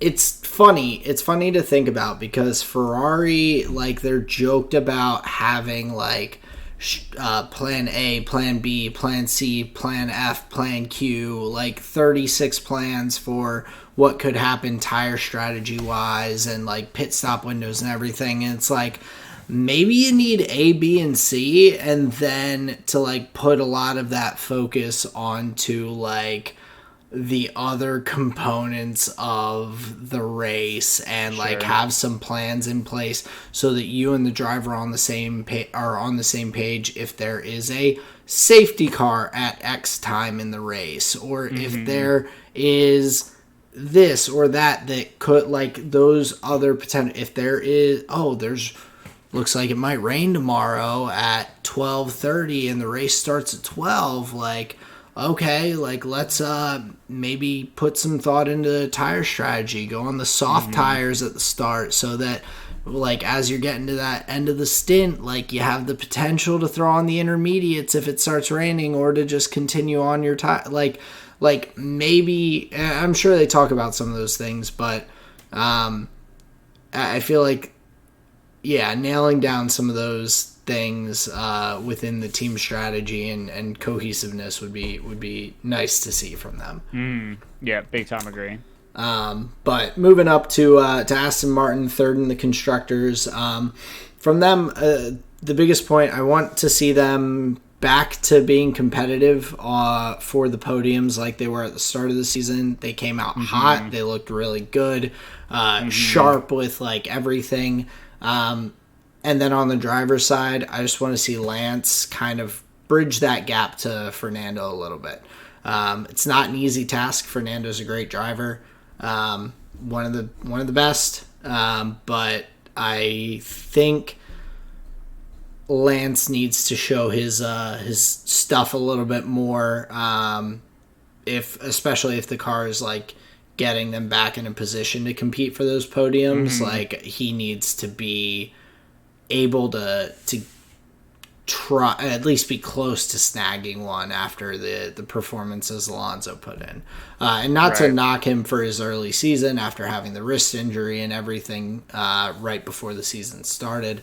Like, it makes sense, but now at this point, like, he needs to be a little bit closer with that gap to Alonso. And they've been very close finishing races, but he needs to be that close when the car is up at the top. Yeah, for sure. Interestingly, if you look at the Drivers' Championship, Fernando and Lewis Hamilton are like mighty close together in the battle for third place. I think a lot of weekends here is going to be kind of focused around the Lewis Hamilton Fernando Alonso battle. The cars seem like they're pretty close, and the drivers seem pretty evenly matched. I think that could be a pretty exciting kind of a matchup to watch going into the end of the year. I know Mercedes is a little further ahead than Aston Martin in the drivers' championship, so maybe not as much jeopardy in that regard. But I think if you look at just like two extremely veteran drivers being neck and neck in the drivers championship, and you know they're both going to be vying to get as many points as they can. Oh yeah. I think you can expect that to be a quite electrifying matchup going into some of these races. But yeah, I definitely echo your sentiment. You know, Stroll is 100 points back on his teammate. He's like very lackluster if you compare him to Alonso. Yeah, and just like Ferrari, like you can have as many plans as you want, but Aston Martin has L plan. That was good. Well, why don't you take us into the expectations you've got for Mercedes in the second half and what you're looking for from the Mercedes squad? Honestly, I don't think at this point you could be like asking more out of the Mercedes drivers. My expectation is like literally for them just to continue getting better. I think the only thing you could say is like George compared to Lewis may have been like just a little bit of a slow starter, 50 points back. Like that's not going to be easy to claw back if George's goal is to push towards Lewis. But yeah, overall, I think in the head-to-head, both of the drivers I think are doing like rather equal. So as far as like one needing to, you know, step up or whatever, no, I think as a whole Mercedes is just moving on up, and my expectation is just that that's going to continue. Yeah, I am with you on that. I feel like Lewis is looking very good when the car's been competitive. He's looking strong. Now that they've started to figure out some of the inconsistencies and issues and everything.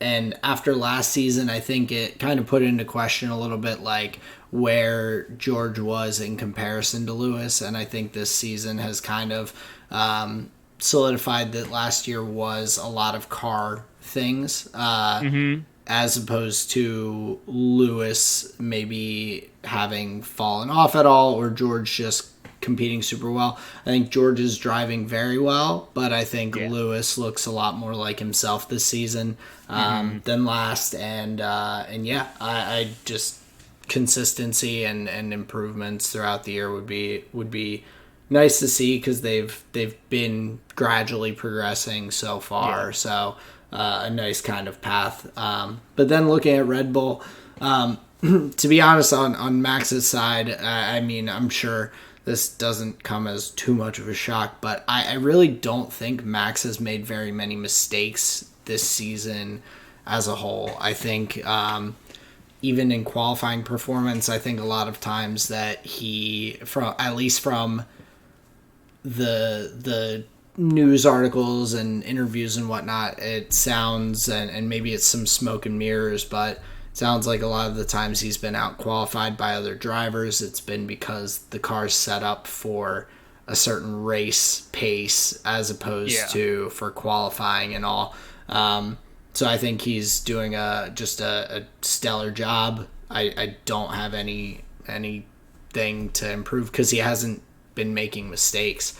From Checo's side, just that the qualifying, like he looks fine in the races. He moves up through the field a little bit, but when he's qualifying so far back, it's just tough. So to see him kind of get back to form like he was at the end of the first half and just continue that consistency and all, I think that's super important, especially if he wants to hang on to his spot in the driver's standings. He is by no means out of reach of Alonso or Lewis, so he's got to keep it up if he's going to maintain that P2 in the driver's standings. I'll throw an interesting Red Bull expectation here at you. I believe that the current record that they have will be broken. I bet they'll hit a 1.8 this year yet. Oh, with in the in pit the pit stops. stops. I Yeah, like that. That would that's my be prediction of 1.8. all right. I'd love to see it. Mm-hmm. So that would be cool. I think um, the only thing I'd say for Max is I think it would be cool if he tied Seb's record for 9 wins in a row. If he Sure. wins in Yeah, yeah. Zandvoort, because winning in Zandvoort at in the Netherlands, one of his home races with the Orange Army there and everything to tie that record Oh, would just be electric. That the amount of of orange flares going off should be illegal. Oh wait, it contraband. is. So yeah, that would be cool. But yeah, I think that that wraps us out for the F1 second half of the season. Next week, of course, we'll be looking at the upcoming race at Zandvoort a little bit. But any final notes on F1? I don't think so. Cool. Well, we are going to take a quick break and we'll be right back with some League of Legends. And we're back, folks, to talk about the T1 Gen.G series in the upper bracket final.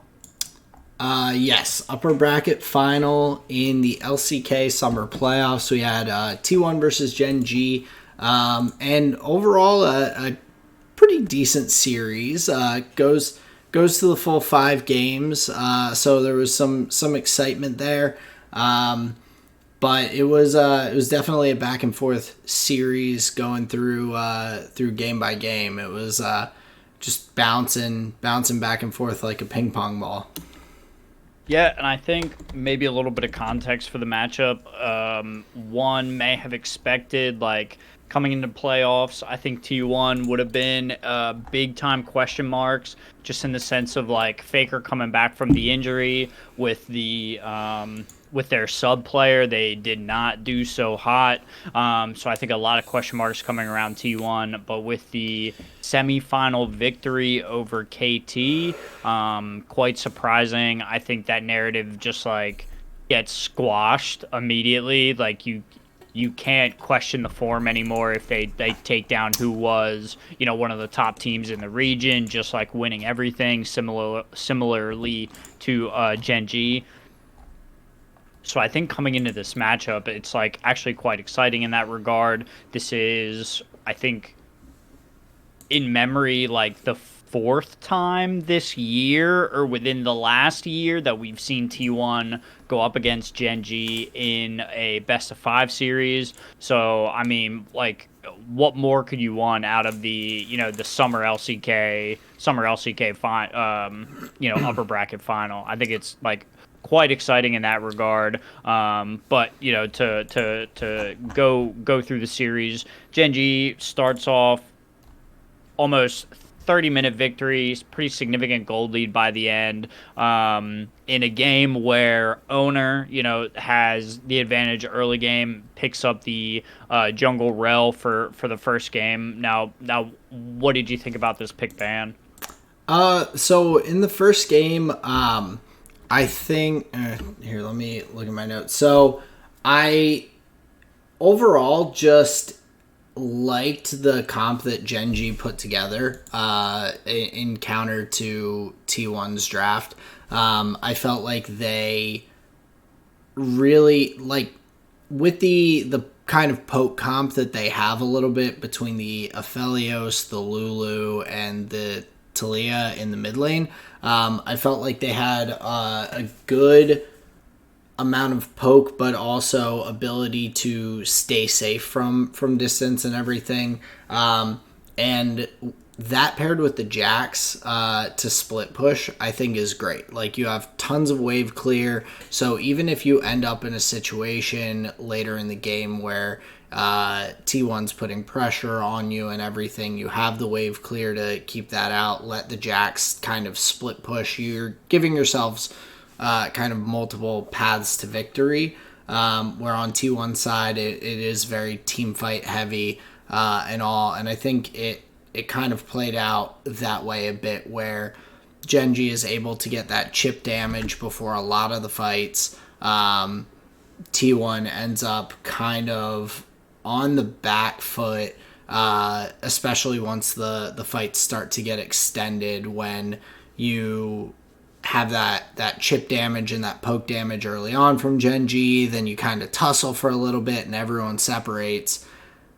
T1's usually on the lower HP side of that due to that early damage from Gen.G's side. And so having them come in with the comp and everything, I felt like that led to some solid success later on.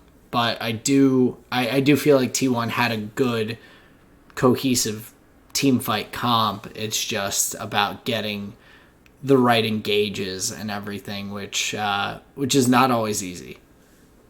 Yeah, not always easy, especially on Gen.G, who really was team fighting very well this series. In the mid to late game, I think it was a lot. Excuse me, on Gen.G, on Peanut. There was a series of plays. He was able to secure Herald into bot plates, with that Herald into second Drake play, which was just like a massive tempo advantage for Gen.G. He's able to set his team up with just a huge influx of gold that just sets them up for that like post 15 minute kind of post 15 minute shift in game state, where now you're not in lanes, everybody's kind of moving around, these kind of things. And then you even can take a look at the team fighting strength from Gen.G, like you were alluding to, in the third dragon fight, where I believe the Sejuani ult misses, the Aphelios ult misses, and the Talia ult that like looks to split T1. It's like not even that great. The Doran on Jax gets marked coming in from the bottom. So like their whole setup coming into the third dragon fight, which T1 like has good setup for, by the way. So Gen.G whiffs all of these ults. T1, they're in the advantage now. We can fight. They get the dragon, but then they just overplay a little bit. Even Gen.G, like, down a couple members, like, down most of their damage, they were still able to eke these team fights out, which was just, like, honestly wild to me. Like, I thought that third dragon fight, that setup, T1 is favored here every single time. Does not go that way, and I think at this point T1 feels a little bit of desperation. They take a look at the backtimers, take a look at the wave state, they go for a Baron play, and unfortunately, I think if Owner's Magnet Storm was a little bit better, like it was so telegraphed coming out of the Baron pit, I believe it was Pays and Delight were able to just kind of like run away. So he gets no value from the Rel ult, and then T1 just kind of mopped up, and then Gen.G is able to use that tempo and finish out the game. So unfortunately, I think it was a little bit of T1 overplaying their hand, where they had opportunities to overcome what, to your point, Gen.G had a very strong team comp, and once Pays was just racking up the kills there on Aphelios, it got pretty tough there. So Gen.G takes game one. Yeah, and going into game two,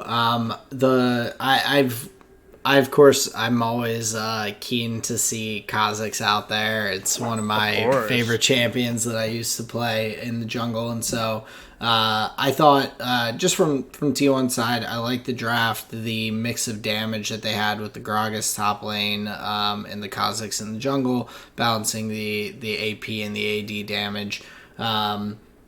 But also against the comp that Gen.G had, a decently squishier comp.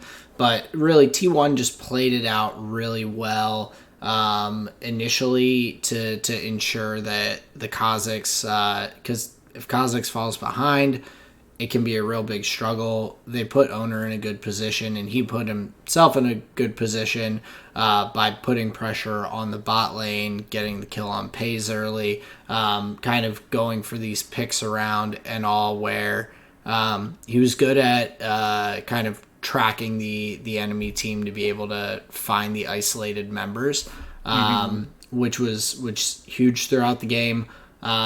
But it still was a pretty contested game back and forth through, and was pretty close in gold and kills and all for quite some time. Yeah, I thought like to that point, it really is not often where, or it is only in these, like what you would call like heavyweight matchups where you are able to see the trading of objectives and kills without it just not snowballing Oh heavily in the yeah. favor of one team, where the team on the receiving end of an advantage is able to, find something, either cross map, find something else to do to keep their economy going and keep them in the game. Where often, you just see a team just begin to bleed resources. It is in these matchups where you do see the trading of turrets and dragons for Herald and these kind of things. To Gen.G's credit here, I love their draft.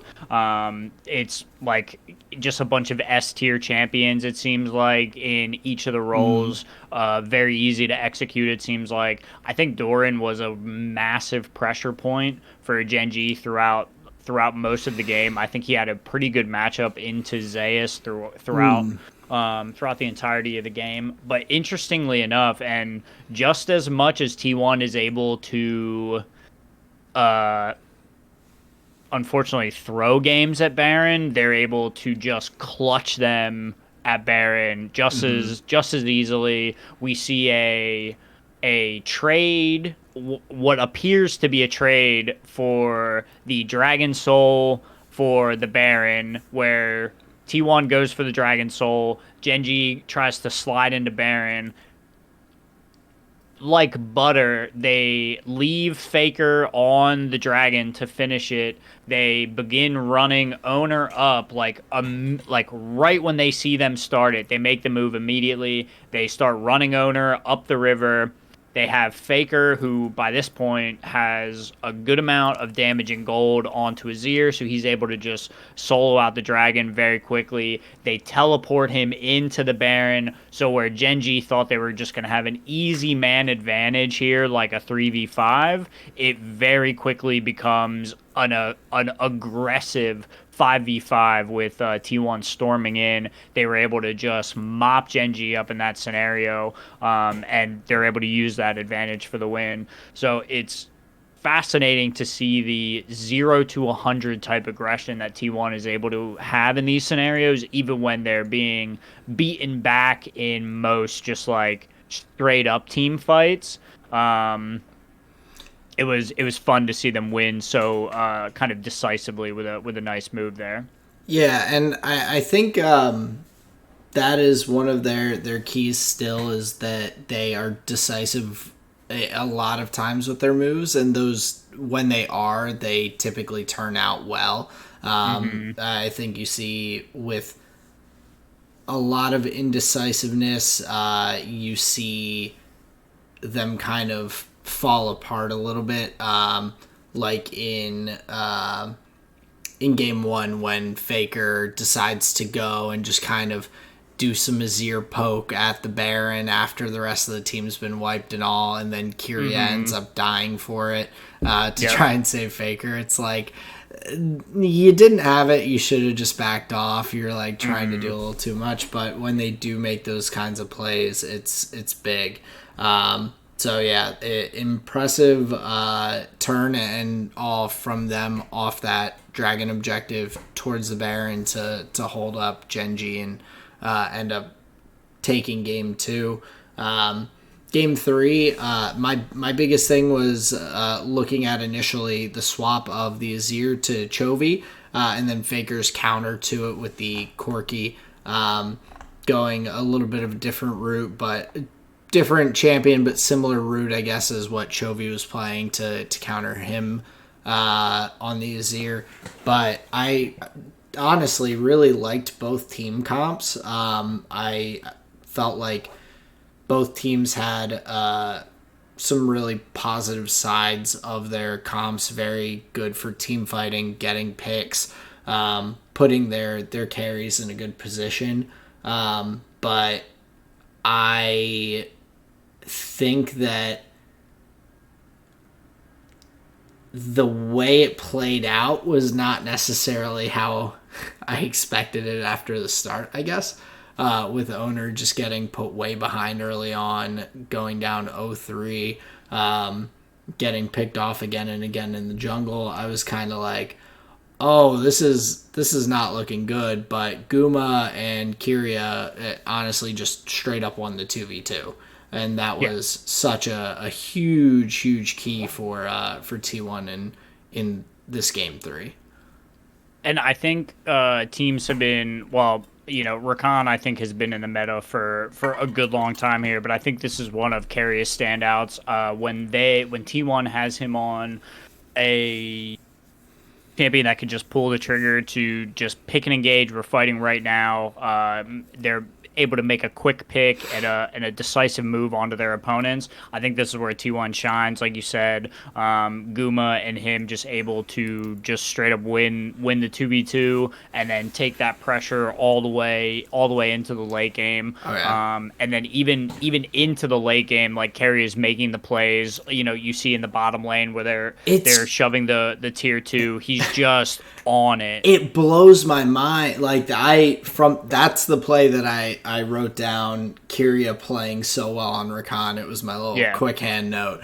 Like it's so quick. It's like it's so smooth and quick and just sharp. He gets those picks with the charm and the knockups and everything.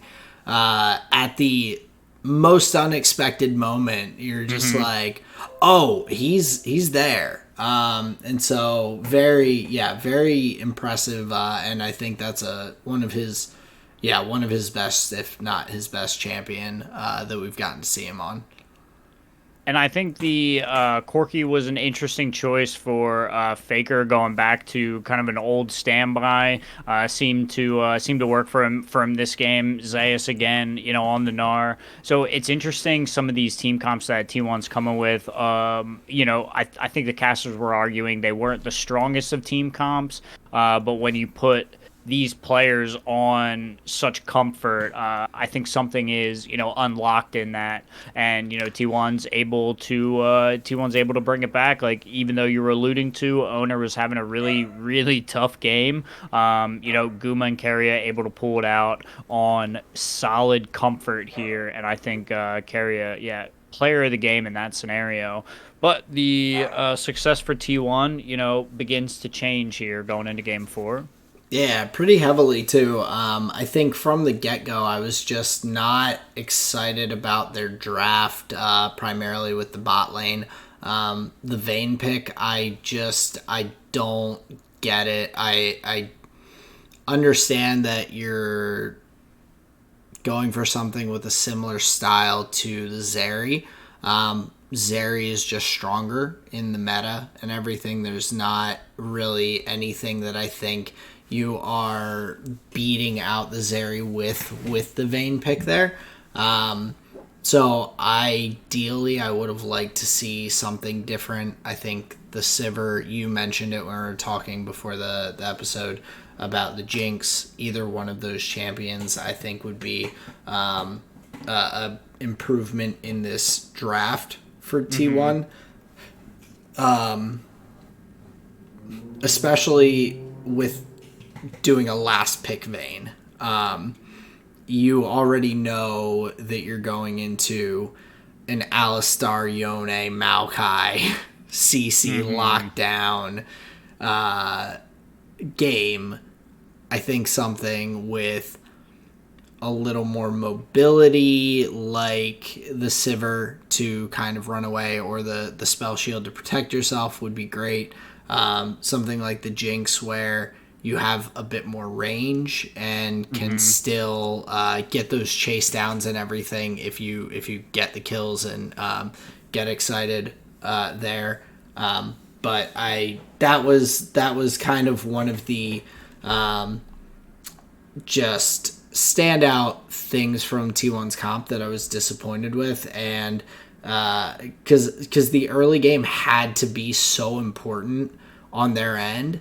Because not only do they have these kind of tough matchups, but the scaling on Gen.G's side to be able to especially blow up the Vayne or the Azir, who are going to be your primary damage points and damage threats, are just rough. All it takes is a 3-barrel chain from Doran late game to take out one of them, and so you have to get a lead early, which is just tough to do against the comp that Gen.G put together. Like, you're not gonna just steamroll them in the early game.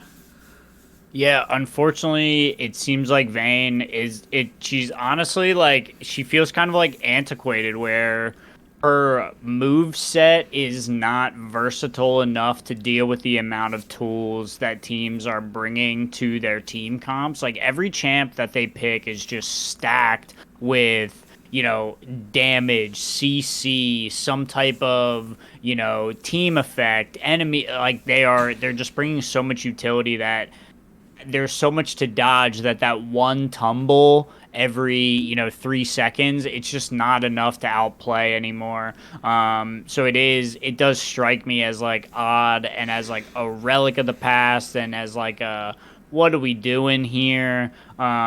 So yeah, big unfortunate in that regard for T1, but like, even Faker's 05, Owner's 03, so it's not like it was just the Vayne that didn't work. Like, I don't think any of the players were really able to like get anything going, really. But then just from the Gen.G side, like, they just played out this Yone comp just beautifully. It's like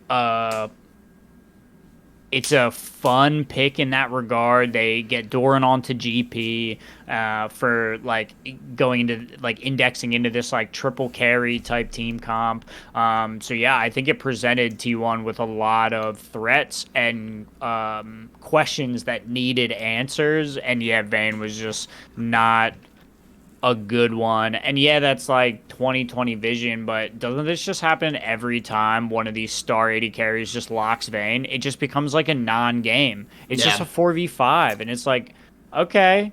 Yeah, and Zeus even got a lead in the top lane. He was like winning well in the top lane. He was split pushing for free, getting turrets, like doing a lot for T1 while the rest of the team was falling behind.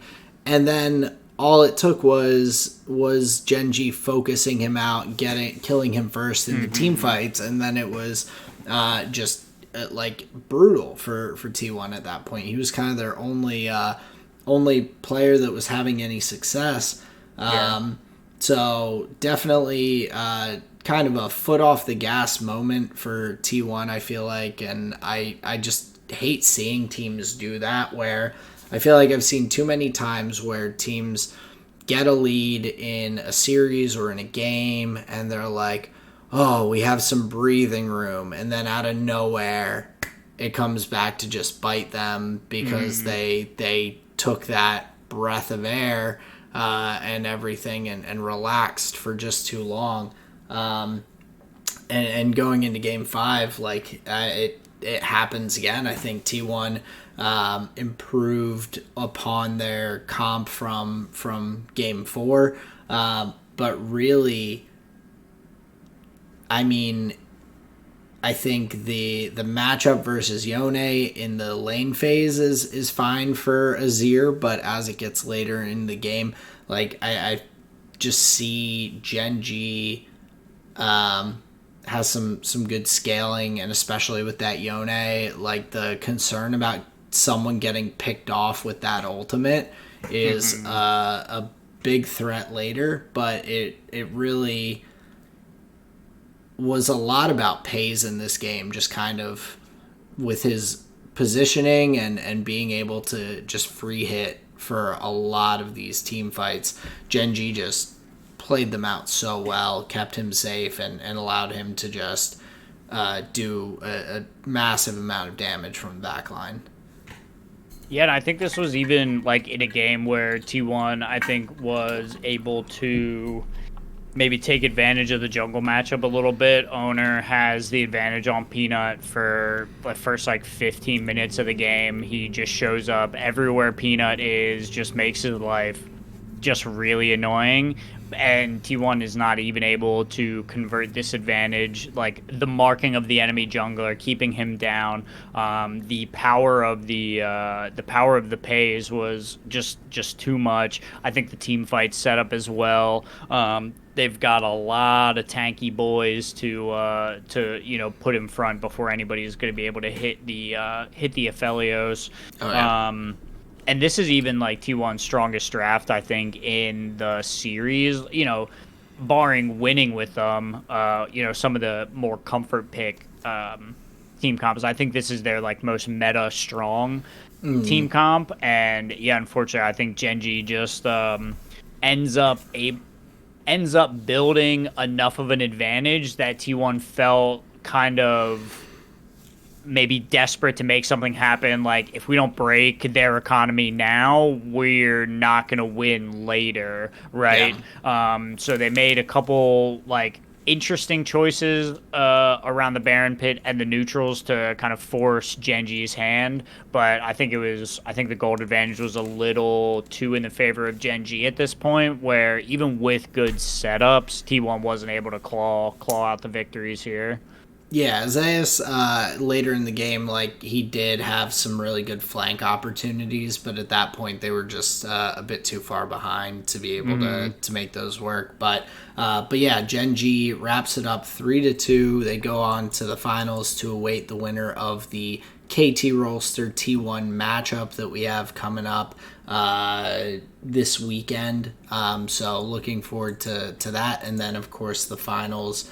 So we have the semifinals on Saturday, or the lower bracket finals Saturday between T1 and KT. And then Sunday we'll have the finals between Gen.G and the winner of that series. So some exciting LCK. Don't you mean the rematch between Gen.G and T1? You never know, man. You never know. You never know. So that wraps up the League of Legends for this week. But I know we wanted to briefly touch on some of the Valorant champions. The group stages were going on. We saw that the first round, I think, or a couple of the first round matchups in the playoffs have finished, but I had the opportunity to see Loud face off against Na'Vi, and then T1 against FPX. It was fun kind of watching a bit of this, the group stages and all, getting to have a better feel. I haven't watched much Valorant recently, so it's kind of cool seeing all these League of Legends names in the Valorant space. I knew that a lot of them were there, but that's part of why I watched the T1 versus FPX matchup specifically. And then, of course, Loud and Na'Vi have been some solid teams recently, so that's kind of why I picked that one out of the matchups. But it's fun. I've definitely need to catch up a bit with the different maps and all. I am not as up to date on all of the different maps that they have and everything. Lotus is one. Lotus and Pearl are two that I don't remember really. I think they're both pretty new. And although I've seen Split a couple of times, I'm not like, I haven't ever played on it, so I don't know that side of it as well. So it's fun to see that, but it also made me aware, that I need to have a bit more, or maybe get a bit more knowledge, get back into it a little bit, to appreciate it more. Okay, gotcha. Well, your step back into it, what did you enjoy most about the matches? What did you find like the most interesting about this game that like maybe other games don't have, or you enjoy in this specifically? So I think one of the interesting points, I've been watching a bit of CSGO lately. I watched Tim the Tatman's YouTube videos a bunch, and he's been playing a lot more CSGO.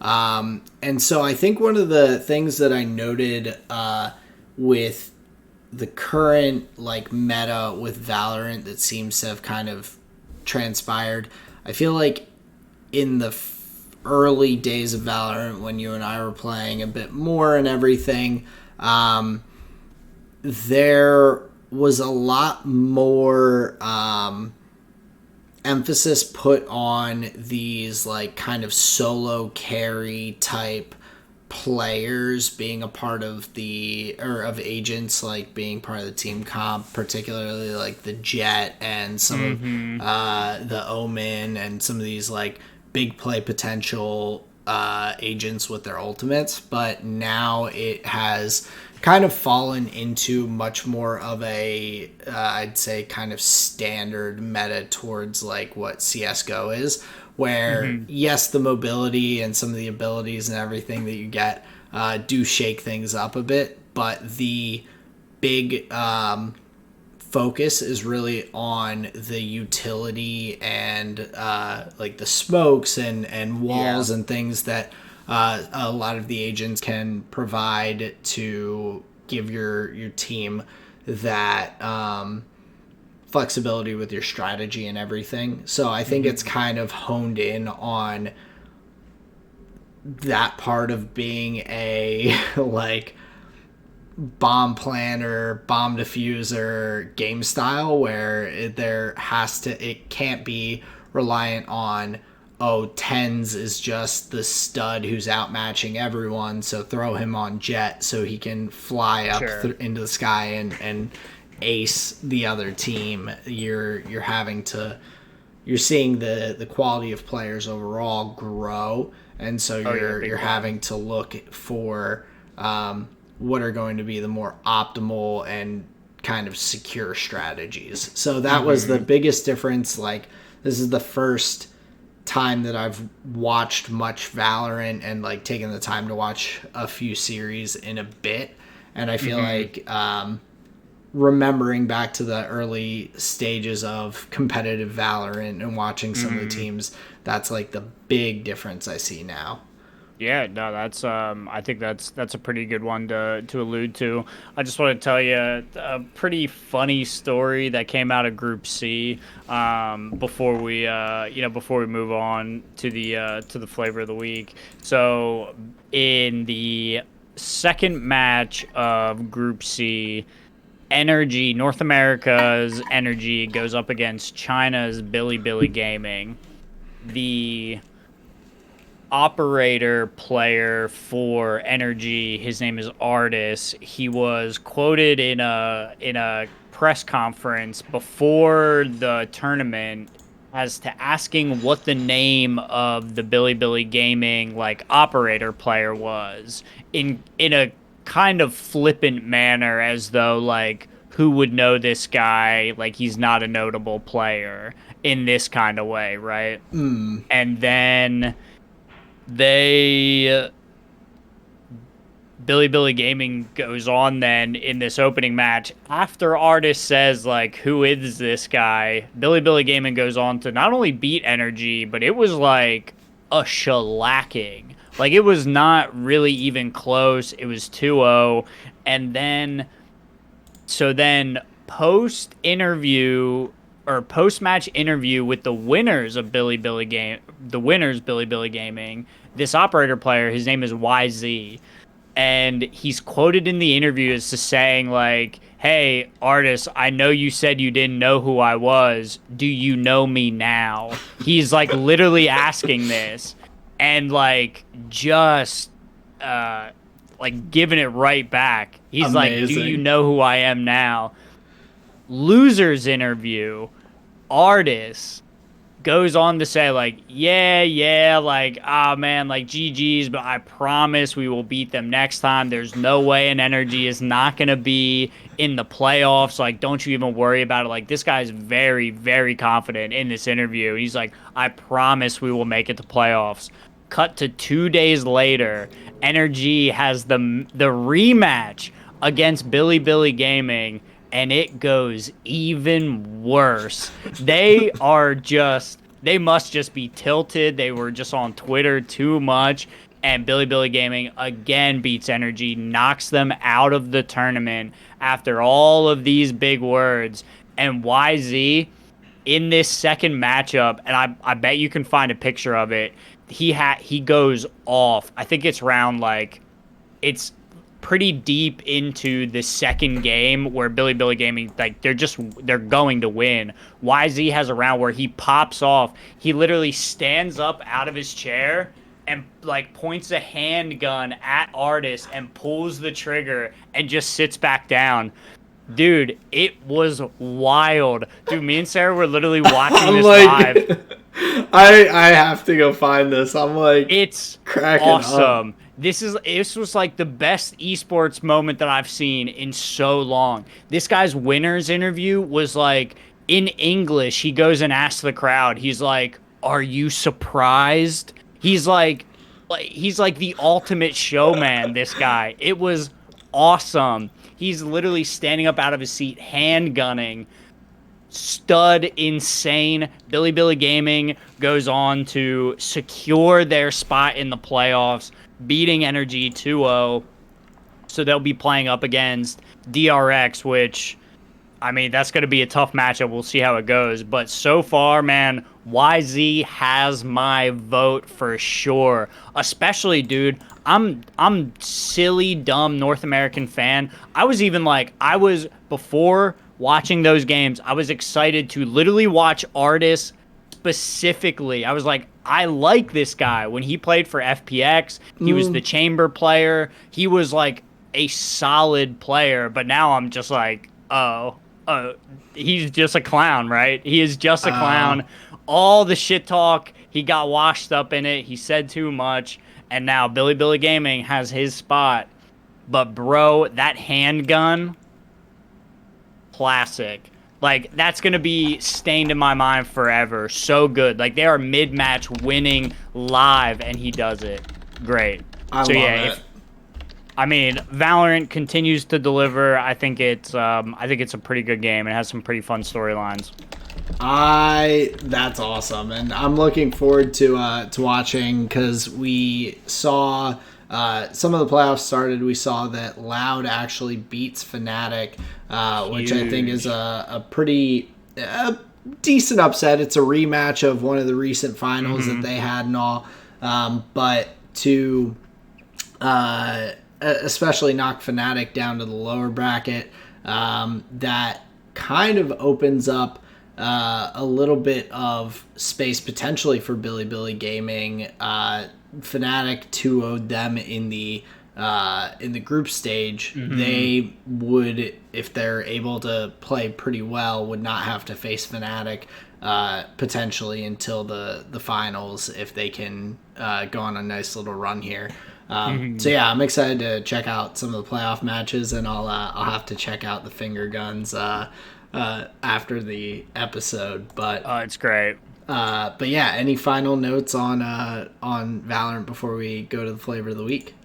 No, I don't think so. I just think we're set up for a couple good playoff matches, and then we'll keep you guys posted as we get deeper. There's a big lower bracket, couple upper bracket matches as well. So we'll have some to talk about here in the next coming weeks here. But yeah, let's just get out of here with the flavor of the week. Sounds good. So I'll head through it pretty quick on my end. So for my food this week, when I went up to my buddy's birthday party, he had made they had made some like food and everything for everyone, and he had made some ceviche with I think it was flounder that he had caught.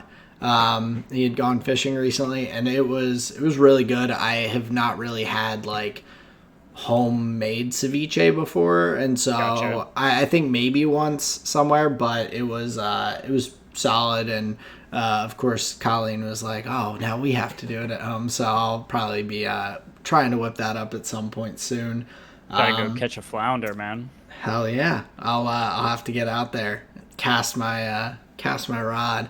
I'm not a fisherman by any means. So for my music this week, so it's actually on the drive up to Long Island. Colleen and I were listening to the Post Malone interview with Alex Cooper on the Call Her Daddy podcast, and Gotcha. it was just I saw that Post was on it. I had seen some TikTok clips and everything, and I was like, oh, like that. I want to check that out, see what he has to say. I remembered him being, of course, on the Tiny Meat Gang podcast with Cody and Noel. And so I was like, he's a funny guy, and it was just cool listening to him talk about like his life now, where he's at, how happy he is with his daughter and his, I think, fiance and everything. Just Well, like very content and putting out some good music. He has an album coming up named Austin, so which is his real name. So I whoa. think that'll be interesting to check out because he's definitely delved into other areas of and genres of music away from the just the rap music and all a bit more in his recent albums. So looking forward to checking that out. And then my visual medium, Colleen and I finished the first and currently only season of Severance that is out there. Ah, So we really enjoyed that. It was it's very like I'm not a big bingey TV person. I have trouble like just grinding out episodes of TV. So and especially with something as like gritty and kind of um like you're on the edge, like tense as okay. Severance kind of gets. Lots of cliffhangers and everything, but really really good show. I would recommend it, and we'll I'm looking forward for the upcoming season that I think should be coming out sometime before too long. Very cool. So that is my flavor of the week for this week. That sounds that sounds quite delicious, especially in the sense that I have no clue what ceviche is. That's above Oh, my pay grade. it's like so it's fish and like chopped up like onions and other things that are made into kind of like a cold like soup, but it's not really liquidy. It's kind of So it's and like a slaw. sort of, but the fish is, I think it's like I it's cooked but in like lime juice, I think, primarily. And so Gotcha. it's like about the preparation Oh, okay. of the food. But Okay.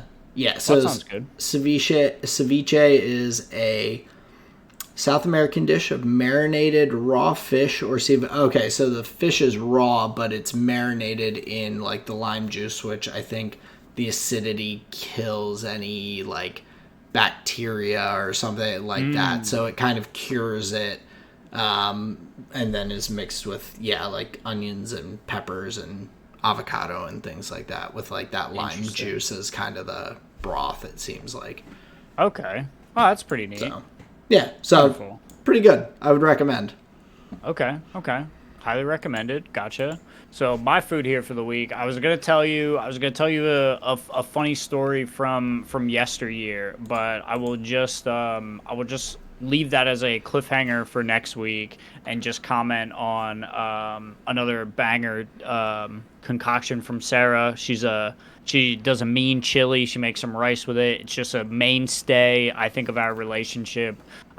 We just, chili. It's a good one to go to. We got that on the boil. My visual medium here for the week. We watched Guardians of the Galaxy 3, which Ooh. was the next up in the multiverse saga, and I guess the end of the Guardians of the Galaxy movies, I think. To my understanding, that was the last one. It did say we will see Star-Lord again, but probably in a different capacity. But yeah, this one, honestly, I have to say, definitely better than the second one. Contends in my mind with the first one. It followed, like, it looks to tell the story of Rocket and how, like, he came to be and all of this, and it kind of ties in with the second one a little bit. But yeah, Nice. overall, I would say pretty good. I definitely enjoyed it. I think has been a step up on like some of the like Marvel productions recently. But yeah, I definitely enjoyed it. Yeah, it Very was cool. pretty good. And then my music for the week, I was listening to some vinyl. The first disc of the College Dropout, so good.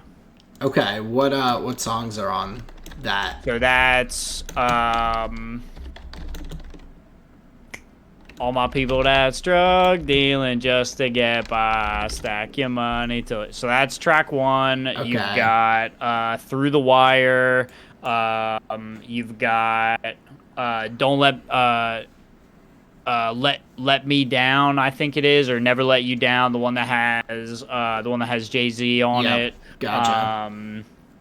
What else is at the front there? Graduation Days on the Yep. A side. Jesus Walks. That's it. Yep. Yeah. Graduation Days and interlude. But yeah, that Jesus Walks, super Uh, powerful. yeah, I think I was confusing that with Graduation, which I don't know Oh yeah, why I that's a thought full would be on. album. Yeah, I was like, that didn't click. But nice. Either way, College Dropout, super solid. The front half definitely slaps. I mean, the whole thing is very good, but it's fun to see. Like, it's fun to see the beginnings of the things that this artist like becomes like incredibly known for and are just like staples of their career and music. It's fun to see like the bubblings of that in the early music and see like, oh whoa, like he was doing that here too. You just Yeah. like didn't even like really realize it in some way.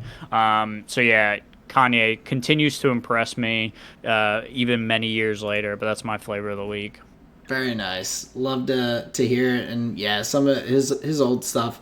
He has an impressive catalog, but Very. it's fun to go back every now and then. But of course, at the end of the flavor of the week, that brings us to the end of this week's episode. Check us out on Spotify, Google Podcasts, YouTube. We'll have any more race companions we do throughout the rest of the F1 season up on YouTube. So check it out. But we appreciate you taking the time to spend with us week after week. Tell your friends. New episodes every Thursday. That's the most important part, is to tell a friend that you like the show and to listen to the show. And we just appreciate your time so very much. Thank you for joining us. This has been another episode of the Tall and Short of It podcast. Peace out, everyone. See ya.